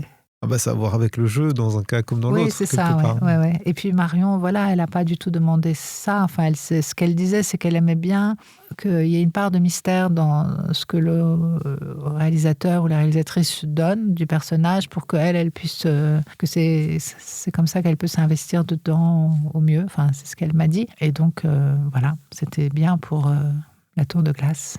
Oui, ça marche très bien. Et justement, comment tu travailles avec les enfants? Parce que c'est quelque chose qui fait peur à beaucoup de réalisateurs, j'ai l'impression. Ouais, c'est vrai que je pense que j'ai compris vraiment. J'ai eu la chance, en fait, comme le premier film que j'ai fait avec un enfant, La bouche de Jean-Pierre, ça a été très facile avec elle. C'est une petite fille qui avait 10 ans, je pense, oui. Alors, juste le truc, c'est que je me souviens, quand elle est venue au casting, elle était un peu timide, je pense. Et je me suis dit, ah oui, j'ai vu le personnage. Et après, le premier jour du tournage, elle était super extravertie, elle rigolait tout le temps. Je me dis, mais comment je vais faire? En fait, mais c'était simple. C'était juste de lui dire, tu rigoles pas, tu souris pas, tu restes un peu, voilà. Et c'était très, très concret et simple, et ça s'est très facilement passé finalement avec elle. Et du coup, j'étais très confiante pour Innocence, et c'était pas la même chose, parce qu'en fait, les petites de 6 ans, c'était très difficile finalement. C'est quand même difficile de garder leur attention. J'ai compris sur Innocence, j'avais quand même un peu compris qu'il fallait pas trop leur donner de dialogue et tout ça. J'avais dit surtout, vous n'apprenez pas les dialogues par cœur, les plus grandes, parce que les petites, bon, elles allaient peut-être pas lire. En tout cas, j'avais dit aux parents, il faut surtout pas qu'elles apprennent les dialogues par cœur. Qu'est-ce qui s'est passé? Ils sont arrivés sur le tournage, elles savaient toutes tous les dialogues par cœur quoi, des autres. Évidemment. Voilà, donc il a fallu que je casse ça, parce que c'était de la récitation, donc c'était ça la difficulté. Et puis je me suis dit, je vais leur enlever le maximum de dialogue. Donc on a enlevé. J'ai changé des trucs pour qu'elles soient plus naturelles. Je me disais, bon, au pire, je les mets de dos, on verra après comment on fait. Je sais pas, des trucs comme ça. Et c'était surtout de canaliser leur attention sur les plus petites, les plus grandes, celles qui avaient plus que 9-10, à partir de 9-10 ans, c'est autre chose, parce qu'elles ont vraiment plus conscience. Et aussi, ça me plaisait vraiment d'avoir des enfants qui n'aient pas joué. Voilà, il y en avait quelques-unes qui avaient mais pas les principales en tout cas, pour pas qu'elles aient des automatismes ou des... Oui, je comprends. Voilà. Et après, que ce soit dans Innocence, évidemment, j'ai cherché des petites filles qui faisaient de la danse. Donc ça leur donnait une sorte de... Un jeu corporel, en fait. Oui, un jeu corporel, une manière aussi de savoir se concentrer et tout ça. Et puis, pour Earwig, je voulais que la petite fille aussi, on a cherché une petite fille qui faisait de la danse, même si elle n'a pas à danser dans le film, parce que je me suis dit, tiens, ça peut nous aider, quoi. Voilà. Ça se sent, je trouve, dans la manière dont elle se tient aussi. Oui, voilà, c'est ça. En fait, voilà, parce que je pense que j'ai envie de ça, d'avoir des façons de se tenir. Et je voulais... Effectivement, d'ailleurs, on avait vu, je me souviens maintenant, on avait vraiment hésité entre 2 petites filles. Puis il y en avait une qui était beaucoup plus moderne, on va dire. Et justement, il y avait ce truc, elle se tenait plus comme ça. Et effectivement, l'autre qui faisait de la danse, celle qu'on a pris, elle se tient comme ça. Et voilà, ouais, tout à fait, ouais. Parce que ça, on peut pas avec un enfant, c'est dur de le faire autre chose sur un tournage. Donc, ouais. Est-ce que tu fais des répétitions avant le tournage ou pas trop, parce que je trouve bizarre de faire des répétitions quand on n'est pas dans le décor. Quand on n'est pas... Alors, on peut en faire un peu une fois qu'on est en tournage ou la veille, quand on a l'espace pour éventuellement regarder certaines choses. C'est pas des vraies répétitions, comme aussi c'est pas des choses sur le dialogue. Ce qu'on répète, c'est quand il y a des chorégraphies à faire. Oui. Et parfois, les chorégraphies, ça peut être... Et des fois, je me suis dit, tiens, là, j'aurais dû le traiter comme une chorégraphie et le répéter comme une chorégraphie. Je sais pas, par exemple, dans la tour de glace, quand Clara sort les choses du sac, en plus elle doit tenir la lampe, c'est elle qui fait la lumière en même temps, et je m'étais dit ça j'ai pas réalisé, par exemple on n'a pas répété ça parce que ça me paraissait pas nécessaire, mais en fait je pense qu'on aurait dû le faire comme une choré et le lui faire répéter, et voilà, par exemple, voilà. Est-ce que tu fais beaucoup de prises, Lucille ? Pas trop. Je suis pas ni de dire on n'en fait qu'une.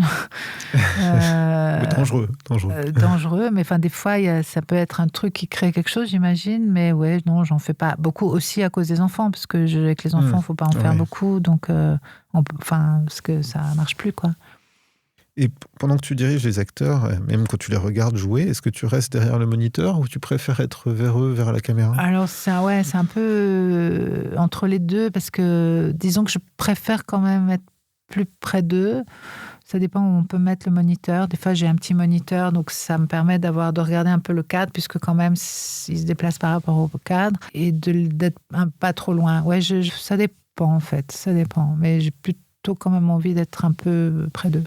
On va parler des anecdotes de tournage que je t'ai demandé de réfléchir. Ah oui. Quel a été ton plus grand défi en tant que réalisatrice jusqu'ici ? Ouais, je pense que les scènes sous-marines d'évolution, c'était vraiment difficile. Gros morceau. Parce que, déjà faire un repérage sous-marin. En fait, j'avais pas du tout je fais pas du tout de plongée, donc j'avais pas des bouteilles pour aller, voilà, donc je regardais avec un tuba, un masque, donc je voyais pas grand-chose. Donc il fallait choisir des rochers, voilà, ça c'était un peu dur. Mais bon, et non, ce qui était très difficile aussi, c'est qu'on n'avait pas les moyens d'avoir un retour vidéo pour les plans. Ah ouais. Donc en fait le truc c'est c'était pas Manu Dacos qui faisait les plans sous l'eau, parce que pareil il n'est pas plongeur professionnel, donc on avait un plongeur professionnel qui était d'ailleurs quelqu'un de là-bas qui avait l'habitude de faire... Ils étaient 2, ils faisaient des plans sous-marins et c'était un peu même leur travail en général. Donc, on a fait les plans aussi avec les acteurs. Dès que c'était sous l'eau, c'était eux qui cadraient. Donc, on leur va expliquer le genre un peu ce qu'on cherchait. Et après, c'était aussi qu'en plus, les acteurs étaient en apnée. Donc, ça veut dire que c'était très compliqué parce que, par exemple, surtout le petit garçon, c'était pas un enfant nageur.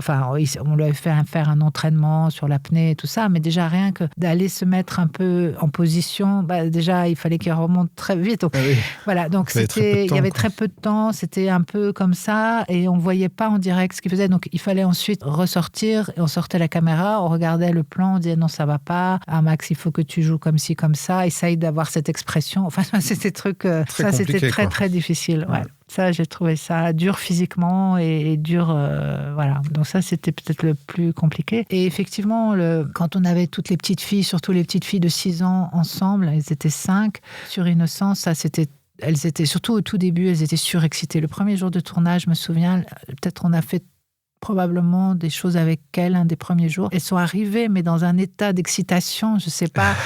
Et c'était très, très difficile, par exemple. Et là aussi, avec le dialogue, je me suis rendu compte que c'est pas là. Et donc, c'était comment casser ça, comment les...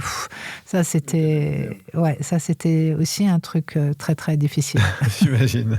Et qu'est-ce que c'est que ton plus beau souvenir de tournage, donc ? Eh ben, je me suis dit, je sais pas, c'était pas évident, comme ça, naturellement, je me suis dit que peut-être un très beau souvenir, c'était à la fin, quand on a tourné la fin d'Earwig, c'est-à-dire ce moment où les 2 personnages se mangent, on va dire. Elle est très belle, cette séquence. Et en fait, il y a eu un truc, je sais pas, ils y sont allés, quoi, vraiment. Je leur ai demandé de faire ça, en gros, quoi. Je sais pas comment, en plus c'était avec des prothèses, donc c'était, voilà. Compliqué. Et ils y sont allés, et puis il y a eu un truc, on voyait ça, il y avait un truc magnifique, en fait, sur le tournage, voilà. Et ouais, non, ça, c'était un très beau souvenir, même si le résultat, il est flippant, je sais pas. Et puis aussi, à ce moment-là, on a tourné ça le dernier jour, d'ailleurs, ça c'était un dernier jour de tournage, donc c'était un beau fin de tournage et il faisait gris, on avait voulu le soleil, il n'y avait pas de soleil, il faisait gris, c'était pas, et tout d'un coup le soleil s'est levé et c'est pour ça que sur le plan large, on n'aurait jamais fait, nous, on n'avait pas les moyens de faire un truc de lumière comme ça, et puis c'était pas le principe du film d'éclairer, donc, mais le soleil est sorti, voilà, ça c'était un très beau souvenir de tournage. Je me posais la question justement, parce que je trouve que ça va parfaitement. Oui, en fait, c'était un de ces cadeaux du dieu du cinéma, comme de temps en temps, il veut bien nous en donner. Donc voilà. Il faut les saisir parce qu'il y en a peu. Ouais, non, mais c'est ça, il fallait le saisir. Et voilà, on a réussi à le faire. C'est arrivé à ce moment-là, quoi. Donc c'était parfait. Elle est très belle cette séquence. Moi, j'ai pensé forcément. Enfin, je ne sais pas pourquoi, mais ça m'a fait penser à Magritte. J'ai trouvé avec ce surréalisme un petit peu. Ouais, je pense que Magritte. J'ai pas spécifiquement pensé sur ce plan-là, mais c'est vrai qu'on avait comme Magritte un peu aussi, c'était le jour-nuit, le décor, le type de... Très surréaliste un peu. Oui, en plus on a tourné en Belgique. Enfin oui, il y avait quelque chose de Magritte. Et cette chorégraphie qu'ils ont tous les deux qui est incroyable. Voilà, et ça, vraiment... ils ont trouvé ça comme ça, et ouais, c'était vraiment... Enfin, on était très heureux. Et du coup, le moment le plus drôle, étrange, insolite que tu aies vécu sur un plateau ? Je pense quand même le plus à la fois drôle et inattendu, tout ça, je pense que c'est sur les réactions des petites filles dans Innocence, les plus petites, quoi. Parce que parfois, elles prenaient les choses vraiment au pied de la lettre. Ou aussi, il y en avait une en particulier qui était un tout petit peu plus jeune que les autres, qui avait 5 ans et demi, qui était en plus très, je sais pas, c'est peut-être l'âge aussi, mais un peu sauvage, on va dire, et qui était tellement drôle. Elle me faisait jamais autant rire. Mais sur le tournage, c'était un cauchemar parce qu'elle n'était pas canalisable, en fait. Ah oui. Et là, je me suis dit, mais heureusement que je l'ai pas mis dans un rôle plus important. Et elle faisait des choses comme, par exemple, donc elle devait rentrer à la queue leu-leu. Alors, on avait compris on se la mettait un peu derrière pour... Et en fait, qu'est-ce qu'elle faisait ? Tout d'un coup, elle marchait en marche arrière. Elle nous faisait des blagues, des trucs comme ça pour nous embêter, en fait. Et puis des choses aussi déconcertantes, parce que tout d'un coup, elle voulait pas faire quelque chose et tu comprenais pas c'était quoi le problème. Et par exemple... quand c'était dans les scènes avec Marion, je me souviens, il y avait un moment, donc on répétait pas trop, parce que justement, avec les petites et tout ça, on disait, bon, alors à un moment, Marion va dire, vous sortez, et puis elle reste avec la principale, avec celle qui joue Iris. Et donc, coquet, les autres un peu obéissantes, on ne fait pas de répétition, et puis on lance le plan. Et puis il y a la petite qui... Donc les autres sortent, et puis elle se plante devant Marion, elle reste comme ça. Elle ne veut pas sortir. Et elle dit non, elle fait des cachotteries avec l'autre. Des trucs comme ça, voilà. Donc c'était à la fois après coup drôle, mais sur le moment pénible. Et c'était, voilà, disons que peut-être, ouais, voilà, le plus insolite, je sais pas, mais en tout cas le plus drôle et étrange parce que tu savais pas comment. Des fois, tu savais pas qu'est-ce que c'était le problème, quoi. Ils se mettaient une demi-heure à comprendre et c'était tout à fait inattendu, quoi. On va parler un petit peu de post-production, du coup, pour terminer. Je voulais savoir quel était ton rapport au montage. Est-ce que tu l'as en tête dès le découpage ? Pas tant que ça. Oui et non. Oui, je me raconte que... Oui, parce que quand je dis je me couvre un peu, mais je me couvre aussi dans la limite du temps et tout ça. Mais non, oui, si, je pense un peu au montage et c'est pas après toujours ce qu'on fait. Je sais que justement, il faut se méfier de ce qu'on voit pendant le tournage et que c'est pour ça que je me dis c'est bien un peu de se couvrir quand même parce que en fait, peut-être qu'on se trompe sur même les jeux d'acteurs, enfin les bonnes prises. Heureusement, maintenant, comme on est en numérique, il n'y a pas de tirer des prises et tout ça. Donc quand on est en numérique. Donc voilà, on a toute la matière et toutes les prises et des fois, celles qu'on croyait les meilleures, c'est pas ça. Voilà, donc dans ce sens-là, j'ai des surprises au montage aussi. C'est aussi pour ça que c'est chouette de travailler avec un monteur, parce qu'il va avoir peut-être un autre regard. Après, il y a des choses, oui, par exemple, sur Earwig, il y avait des trucs où j'avais vraiment les points de montage en tête et que je voulais vraiment que le monteur il fasse ça, quitte après à changer. Non, voilà, là, oui, mais quand même, Puis comme tu sais pas comment ça va se passer avec les acteurs, des fois, tu sais pas comme ça tout à fait. Oui, c'est vraiment pour pouvoir après enlever ce qui est pas bon. Enfin, donc ça fait qu'on va peut-être changer ce que j'avais prévu. Mais oui, et puis j'adore le montage et je suis tout le temps au montage, quoi. Enfin, je sais pas comment on peut ne pas être au montage tout le temps. Voilà, ça c'est... Ouais, je partage ton sentiment, mais c'est vrai que... Et par contre, je trouve, pour avoir... La Beaujeu Jean-Pierre, je l'ai montée moi, mais je trouve que c'est très précieux d'avoir un monteur, quoi. Tu y assistes tous les jours, du coup Ouais. Sauf si tout d'un coup, le monteur me dit, s'il te plaît, laisse-moi 3 heures. Voilà, mais c'est pas que je les embête, mais je comprends que des fois, c'est un peu inhibant ou d'essayer des choses, voilà, quoi. Et tu commences le montage dès le tournage ou tu le fais après ?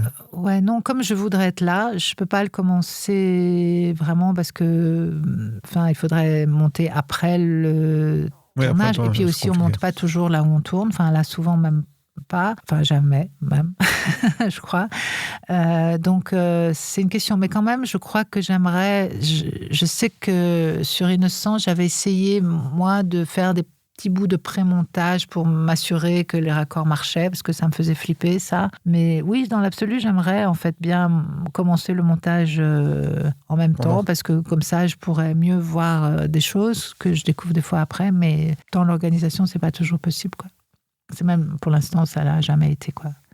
C'est vrai que aussi budgétairement, c'est autre chose. Donc Et après, oui, ça pourrait être aussi de demander au monteur de travailler seul. Alors maintenant, si je travaillais avec les monteurs avec qui j'ai travaillé, on se connaît, ils savent un peu, tout ça, c'est un peu différent que quelqu'un qu'on connaît pas, mais en me disant, peut-être qu'on va revenir, donc c'est peut-être plus de temps, donc c'est aussi quand même une question de temps, voilà, je sais pas.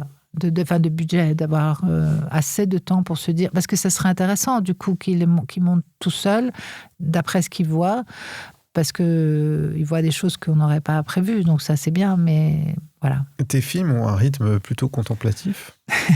Je dis pas ça comme une critique. Non, je sais, mais je ris parce que la question de la lenteur semble être le problème de l'époque.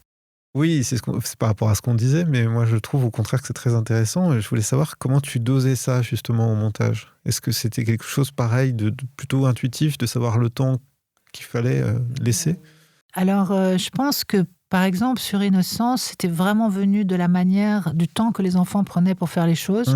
Parce que elles prenaient, les petites en particulier, elles prenaient du temps pour faire des choses. Donc, ça induisait un certain type de choses. Je me rends compte aussi que j'aime beaucoup en tout cas, maintenant, peut-être je vais un peu changer ça. J'aime beaucoup les raccords, continuité, quoi. Donc, j'ai tendance à pas faire tant que ça d'ellipses.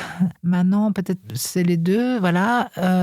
Après, sur la tour de glace, avec Nassim, la monteuse, Nassim Gorgiterani, on a quand même beaucoup cherché l'équilibre sur la durée des plans. Mais vraiment, on a une espèce de travail très pas si évident, parce qu'on pouvait pas...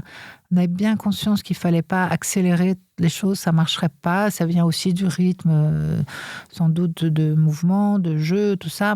Et puis parce que si ça va vite, ça perd son intérêt. Pourquoi ce plan à ce moment-là, autant faire sauter le plan, etc. Et en même temps, il fallait quand même pas exagérer, si on peut dire. Je sais pas.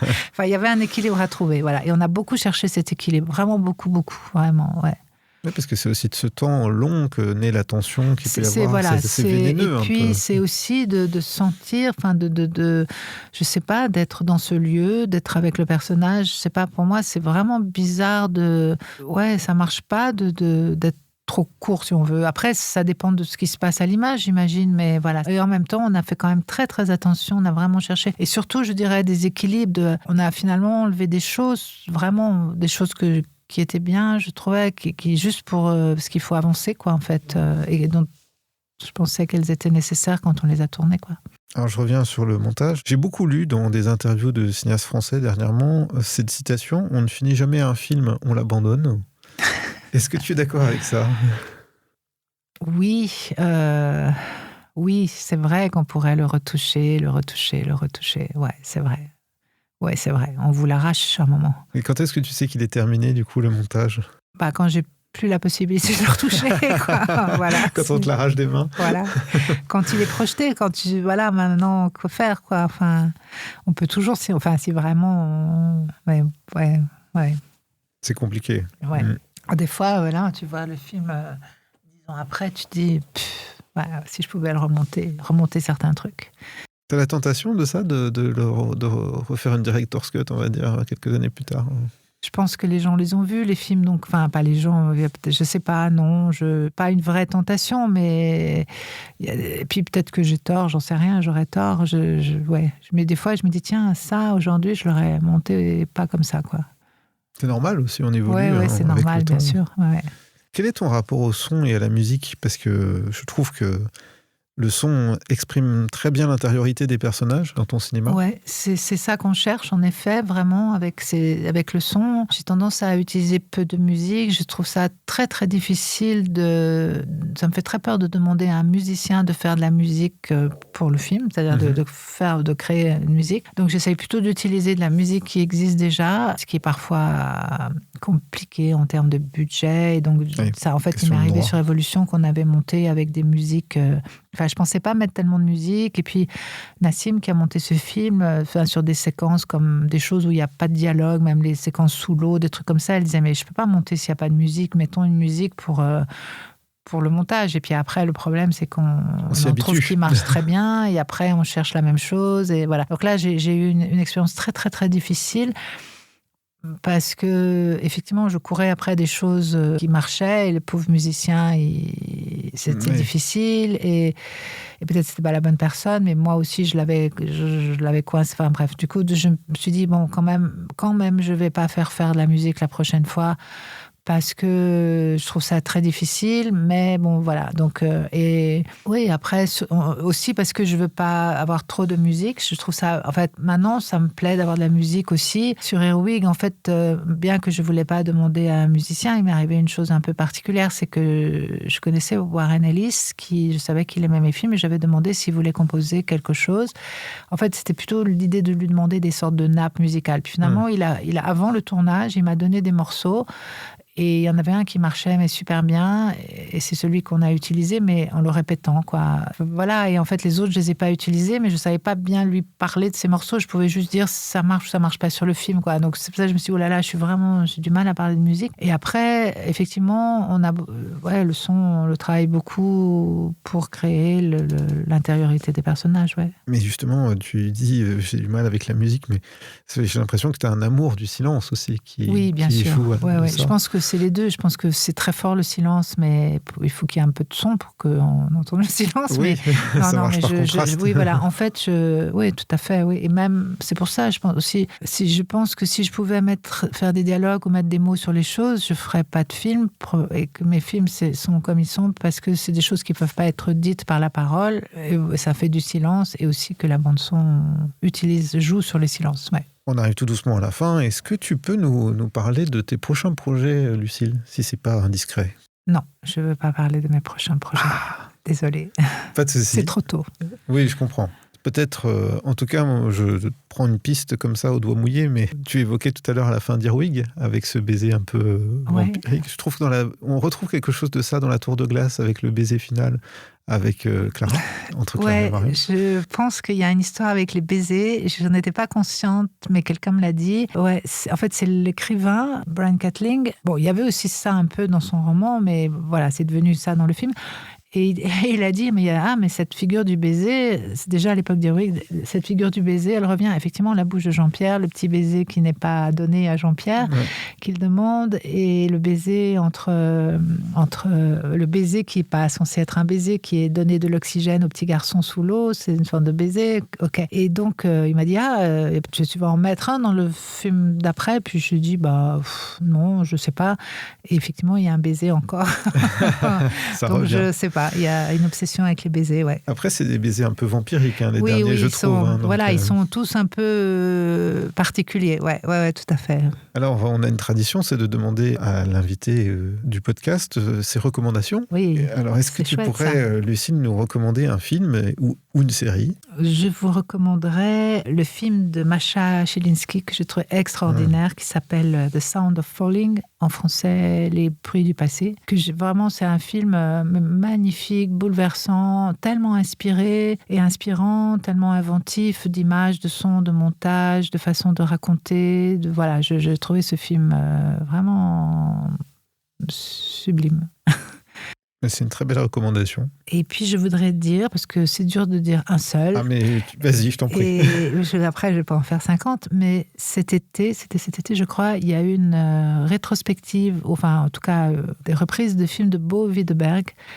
Et je connaissais pas ces films du tout. Et j'ai trouvé, mais vraiment passionnant, magnifique, tellement fin, tellement profond, tellement poétique, inventif. Et peut-être, par exemple, Le Quartier des Corbeaux de Bo Widerberg, je le recommande aussi. Tu fais bien. Donc c'est un film des années 70, je ne sais plus quelle année exactement, je dois dire. Peut-être même 60, peut-être dans les années 60, peut-être fin des années 60 en réalité. Un film en noir et blanc. Un livre peut-être maintenant? Oui, alors par exemple, un livre d'un auteur que j'adore, qui est Kazuo Ishiguro, Clara et le soleil, c'est son dernier roman, qui est vraiment étonnant, vraiment fort et bouleversant et incroyable. J'aime énormément Kazuo Ishiguro. C'est noté. Je lis plein d'auteurs japonais actuellement. Donc Voilà, il a eu le prix Nobel il y a 3 ans, je crois. En fait, il a un nom japonais, il écrit en anglais parce qu'il est arrivé en Angleterre à l'âge de 3 ans, je crois. Mais quand même, c'est très japonais aussi. C'est un mélange anglais-japonais. Et il écrit en anglais, voilà. Il écrit pas en japonais. Mais c'est magnifique, les hybrides. Moi, j'adore. Donc, Never Let Me Go, peut-être tu connais. Oui, tout à fait. Voilà, c'était lui qui avait écrit ça. Et le livre est infiniment supérieur au film, évidemment. Oui. Eh bien, écoute, on va se pencher là-dessus.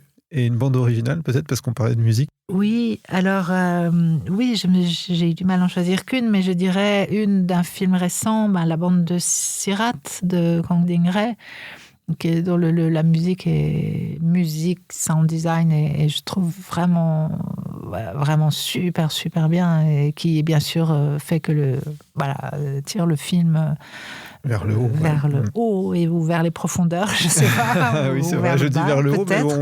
Enfin, dans le bon sens. Et puis non, j'avais juste envie de dire, je ne sais pas, j'ai hésité, j'avais envie de parler, mais on a parlé tout à l'heure de Mika Levy, parce que par exemple, ce qu'elle a fait pour les films de Jonathan Glazer, c'est vraiment super, super, super fort, super intéressant. Et puis, je m'étais dit, mais les musiques dans les films de Kenneth Anger, où il utilise de la musique existante, d'abord, il a mis des musiques classiques, comme, je ne sais pas, l'inauguration du Dôme de plaisir, il a mis la messe glagolitique de Janacek, mais aussi après, dans d'autres films, il s'est mis à utiliser des chansons pop ou rock de l'époque, et voilà, c'est vraiment des trucs qui restent très très forts dans la tête. J'adore. Le mélange des deux.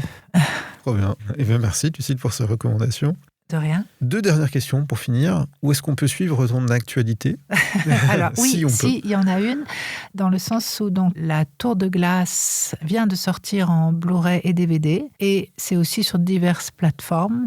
Des plateformes de location, quoi, je veux dire en VOD. Mais voilà, et c'est ce magnifique Blu-ray. D'ailleurs, c'est comment on appelle ça, en super Blu-ray. Je ne sais plus tout d'un coup. Oui, je ne sais pas. Il y a un format qui est combo 4K UHD. Voilà, c'est ça. Voilà, exactement. Et Blu-ray, voilà, il est sorti dans ce format-là et aussi en DVD. Voilà, donc c'est ça, si on veut, l'actualité. Et puis dans quelques temps bientôt, il sera sur Canal+ et puis ensuite sur Arte. Mais voilà, c'est le Blu-ray et le DVD qui sont l'actualité, si on veut. Et je vous invite à découvrir ce merveilleux film si vous ne l'avez pas fait, surtout dans la plus belle définition qui soit, parce que l'image est très très belle en plus. Comme dans tous tes films d'ailleurs, en vrai. Oui, j'ai eu de la chance d'avoir des très bons chefs-op et voilà, ouais. Et que tu as bon goût aussi. Et ce n'est pas que grâce au chef-op. Il faut bien les choisir, quoi. Ah oui. Et enfin, une dernière question. Lucille, quelle réalisatrice ou quel réalisateur aimerais-tu entendre à ce micro ?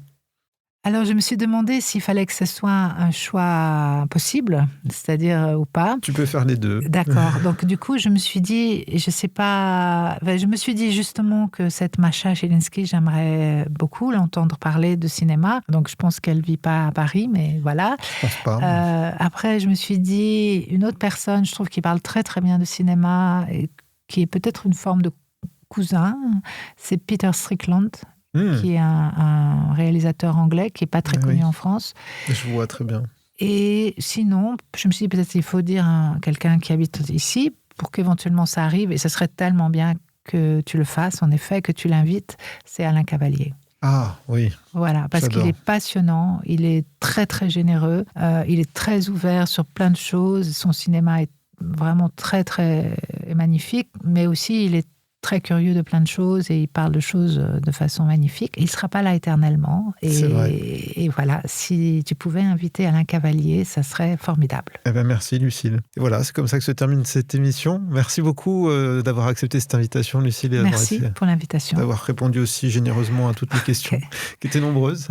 Oui, effectivement, je ne m'attendais pas à quelque chose d'aussi complet.